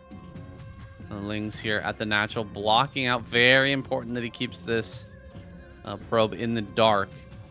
Hasn't really made any more lings just yet, but he needs to in order to prevent the zealot from coming forward and scouting everything. There's the ling speed finishing up. Probes have been pushed away. Does Rain realize what's happening as these lings arrive at the natural? And he hasn't thrown down any additional cannons yet. Doesn't mean that he's not going to. Just means that he hasn't quite picked up on what's happening. Just say, okay, actually, you know what? Probe right there. Maybe he does start to throw down cannons. Yeah, it does throw down a second cannon, but ideally you want a third cannon started, and then you cancel it at 99 if... yeah, there's the third cannon. There it is. Yeah, okay, so he's playing super safe. And link speed is a tricky thing, because... Oh, he's going to go for a run-by. This is different. No. Oh my gosh, there is a probe that tries to block, gets targeted down. This could spiral out of control from Rain. He's going to take a lot of probe damage. And yeah, now Hero could even just, you know, translate this into a fake Hydra bust if he wants to. And as long as he gets some damage in the main, going to be feeling pretty fantastic about his position. Rain does confirm that there is Hydralisks on the way, but it might not even matter if Hero's not able to bust him if he's done a significant amount of damage inside the main. Hasn't killed that many probes. Rain's done a pretty good job of crisis management. Oh, this is a mistake from Hero. Just moving those Hydras into firing range of those cannons, loses one for free. Needs to keep at least one of these Overlords alive in the front door as well. Does pick off another probe. Absolute craziness here. You don't usually see a Hydra bust with a Ling run by. I actually thought he was going to run by and jump on the cannon. That's what we usually see when an opportunity like that is presented to the Zerg player. You're going for the cannon rush. Are you going for the Hydra bust anyway? If you just kill one cannon, then suddenly the Hydra bust is way more potent. It depends on what you want to do, right? Wasn't able to do it. If you want a fake Hydra bust, it's better to run by into the main, which is what Hero's doing. He's throwing down macro hatcheries. He's slowing his roll a bit. So I don't mind this at all from Hero. You know, like, you've got two options. You can double down on the Hydra bust with those Lings, or, you know, just get into the main, do some economic damage, and then go for a bit of a transition, and that does seem to be what he's doing here. All right, can he actually kill the Forge, though? Looks like he will get in range of that. The Citadel came up pretty quickly, and so Zealot speed finishes up in time. He will not get the Forge or the Gateway, so the fake Hydra bust has been a bit of a failure, aside from the Ling run by it and the damage done inside the main. You definitely want to, you know, force as many cannons as possible and kill the wall. Back at home, not a lot here to actually defend as well. So yeah, these Zealots coming down are going to be a bit of a problem. He can start to split them off, attack different locations. Hydras on the ramp are going to do pretty well. There's the drone drill as well.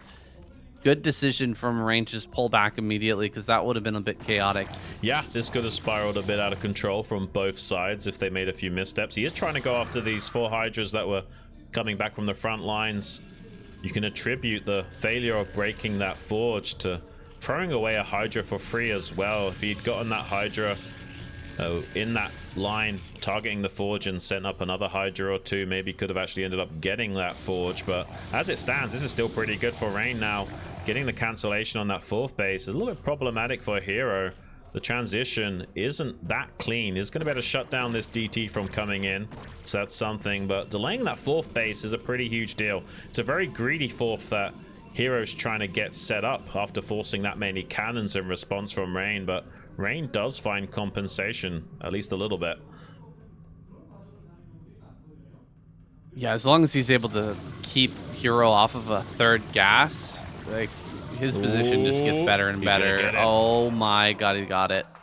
Oh no, Hero.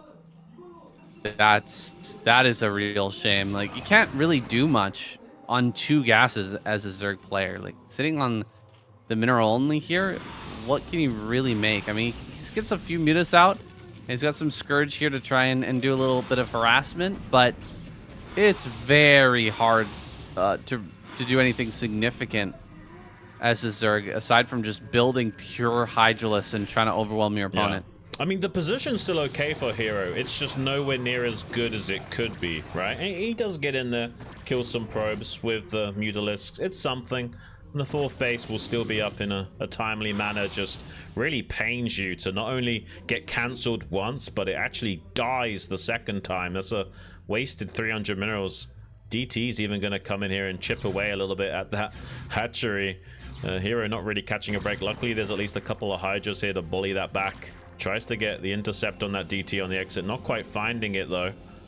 And now we will see a slightly more nominal game from these two. as both players get into their macro stride. Rain trying to press in for some Overlord damage, but there is a pair of Scourge and some Mutas to respond to this, but not that many. So after the pair of Scourge have dried up, he can now put a lot of DPS onto those Mutalisks and start threatening the Overlords of Hero. He could be supply blocked here in just a moment. Yeah, this could be a big supply block, but he sees huge Mutalisk swarm pop out. All of a sudden, a massive round of Mutas pops. Can he actually kill this base? If he targets the base again? Oh, God. Oh, you've got to be kidding me. No way. He tries to drill with the drones. Oh, man. Oh, my God, it's so close. He's going to get it. I think he saves it. He saves it. Oh, my God. 165 HP. That's crazy. Great drill from Hero to keep that alive. Wow, yeah, that was pretty clutch from Hero. It does help the Corsairs, though. Like, there was a chance that the Mutalisks could have chased down some of those Corsairs, but he did pull those Mutas back to save the hatchery instead. So there is still something going there for Rain. Did get a bit of a supply block on Hero as well during all of that. Now moving out with a probe, trying to take this third base, but Hero not slowing down, trying to pressure. Does immediately stop sniping some of these key gas units of Rain, making these Hydralisks more and more effective. He's bringing the High Templars to bear now, but needs to be very tentative that he doesn't just get any of these critical units sniped by those Mutalisks. And Hero is going to be stabilizing on those 4 bases. The hatchery's very low at that 4th, so is at risk of dying to a small Zealot run by later on. Man, it's a shame. Like, I feel like Rain has forgotten about this DT in bottom left. He just looked at it now. If he had sent that in, while this little attack was coming, I think he could have sniped the hatchery at bottom center. For sure. There's not really that much down there, and just a couple of swipes will end up taking that down. Now there's a few more Hydras at that location, and an Overlord as well. Hero looks to be in position now to defend this, and Rain has lost out on his opportunities, falling behind in supply. He's lost some High Templar. He doesn't have the Storms available anymore to really overwhelm this Hero. On 3 gases now, making an abundance of units. Can he dive in on this? No. 4 Hydras is going to be enough to deny that. Another High Templar snipe and another High Templar snipe. Beautiful. Yeah, really Dude, good splash damage Hero usage. He's just right on top of Rain. It's going to be so hard to hold off this attack now. Wow, super impressive from Hero. Rain's at risk of elimination. You can see the emotion in his face right now. He sees his tournament life slipping through his fingers as the seconds tick by. Dragoon's completely out of position. He has to tap out. Rain is eliminated, and Hero will be joining us in that round of A alongside Snow. Wow, I'm so shocked at how well Hero has performed today. He's not really been on top of his game as of late, but this is a big showing from him in this group. Super impressive stuff from what used to be known as Mr. Consistent in the StarCraft scene. He kind of dropped off a little bit in recent years, but now he seems to be back to playing more of his usual gameplay, and Rain looks a little bit devastated with how that turned out. I mean, this is a tough loss, man. He almost had that base for a 3rd time. He almost killed that bottom center for a 3rd time. He played a little bit lackluster with his Corsairs overall. He was losing quite a few of those, and wasn't quite able to deal with the Mutalisk control of Hero. Hero was just a little bit more on top of things, sniping the High Templar. You can see here, like, just making small mistakes like this. He allows the High Templar to cycle out to the outside of this army, get stuck on the bridges, and get immediately eviscerated, picked off during this chaos. And Rain immediately loses because of it. He lost way too many High Templars during this series, and he pays for it with his tournament life. I mean, that was just such a clean engagement from Hero. Like, did you see, like, when he picked off the 2nd High Templar, he targeted the Dragoon so that it would bounce to the High Templar and kill both, so that there was no slowdown on the Hydras on attack move. They could just get into optimal firing positions right off the bat and just absolutely punish Rain, who made a tiny small error. That's what's so insane about ASL and StarCraft in general. Just like these tiny little mistakes can make the difference. And big respect to Hero, man, showing up big in Group B of the round of 16. Can imagine he's feeling a lot of relief. He's kind of been struggling in the scene this last year. It's nice to see him back more closely to his original self. You know, he was arguably like, you know, second or third best Zerg for a very long time in the past. He's always been so good, but has been in a bit of a slump, and he has been on the tail end of that slump and not quite able to dig his way out of it. But this seems to be him finally climbing out of that hole and showing the world who he is again.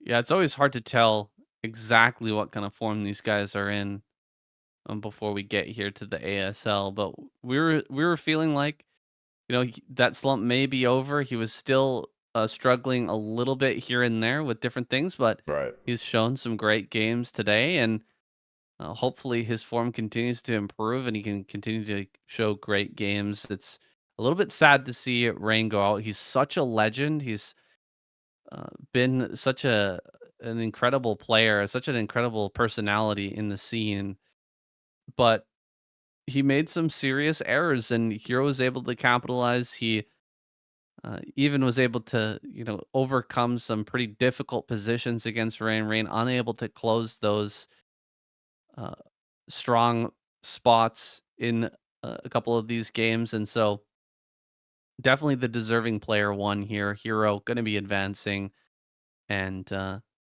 I'm curious what type of groups he'll end up being in the round of 8, guys. We are halfway through now, the round of 16. We've got our first 4 players advancing, and we've only got 4 slots left for these next 2 groups. This ASL has been an absolute roller coaster, man, and we've even got an underdog in the round of 8, right? We've got YSC there. That's insane. That usually doesn't happen. Already a lot of, you know, subverted expectations and what have you, and you could even argue that today, you know, Hero was a little bit of an underdog just because of his previous performance. There's probably a lot of people that didn't have as much faith in him as he did himself, and you know, he's basically proven, not just to myself, because even I was a little bit doubting his chances in this group. I knew that he was still on the tail end of his slump. There's a possibility that he wasn't able to quite play his best game here today, but no, he actually showed up huge. His macro was insane. His overall strategy was pretty phenomenal as well. There was a few hiccups, like on match point, where he was distracted by Snow's Zealots in the top left. You know, small little mistakes that kind of cost him pretty big. But honestly, overall, his gameplay was on point. Like, I'm not really disappointed with how he played at all. Like, despite there being some errors, overall, he looked way closer to his usual power level that we grew accustomed to a few years ago. Yeah, that's for sure. Guys, this day is done. This round of 16 group is done, but we've got some more great groups coming up next week. Monday, Tuesday, we're going to be watching Group C and Group D here on the Soup Live channel. I'm bringing you guys that live coverage, so make sure to bookmark this page, follow this channel, and follow my YouTube as well. Saying KCM, I'll update you guys when we're going live, or you can follow the Patreon page as well. I put updates on there. Also, I'm really stoked to show you guys this hype video that I've got here. So I'm gonna send it over to you. Yeah. Drop me that. Xun, and we can bring that up here shortly as we wind this one down. Yeah, man. Oh, my days. Like, these first 2 groups have been pretty spectacular. And this potentially way more exciting groups waiting in the wings as well, especially that Group C on Monday, guys. Bisu, Flash, Jaedong, and Ample. That's going to be an absolute banger. And props to Ample, man. Like, I don't know if it was intentional or it was a little bit selfish that he wanted those players in the group for himself, but either way, he's done the community a great service by getting a possible lineup with Flash and Jaedong in the same group. That's just absolutely nuts. I'm surprised that Ample pick Jaedong, and the fact that Jaedong has the kahunas to pick Flash and guarantee that rivalry from taking place once again, even if one of them does get eliminated. How sick would it be to not only see a great showdown from those two, but maybe they both still make it out of the group, you know? Like, how sick would it be to have a Jaedong versus Flash match in the round of 16 and they both go through to the next round of 8, and who knows, man, they could meet each other in the finals. That would be something special. Yeah, if they both manage to make it through, then there's only a 1 in 3 chance that they'll be on the same side of the bracket because they can't be in the same group. Right. And so they'll have to meet in the finals if they do meet up at all. I'm incredibly excited, man. Play that video. Play that video right now. Let's get it loaded. Let's show the people. I just released it on the YouTube channel. I'm super excited. Let's do it.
His face.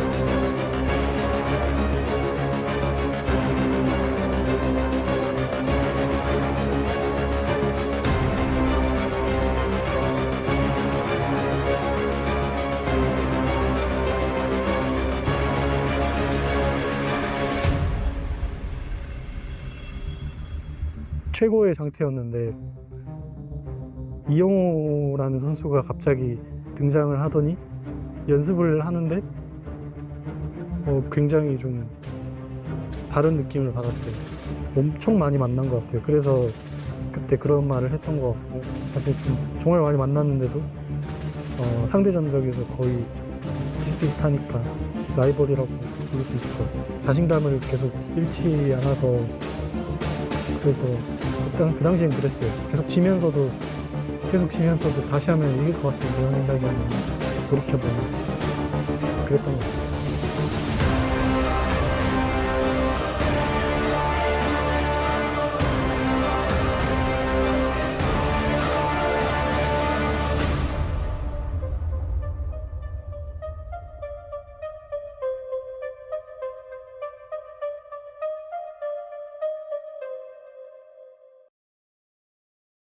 Damn, man, I got chills. Like, wow.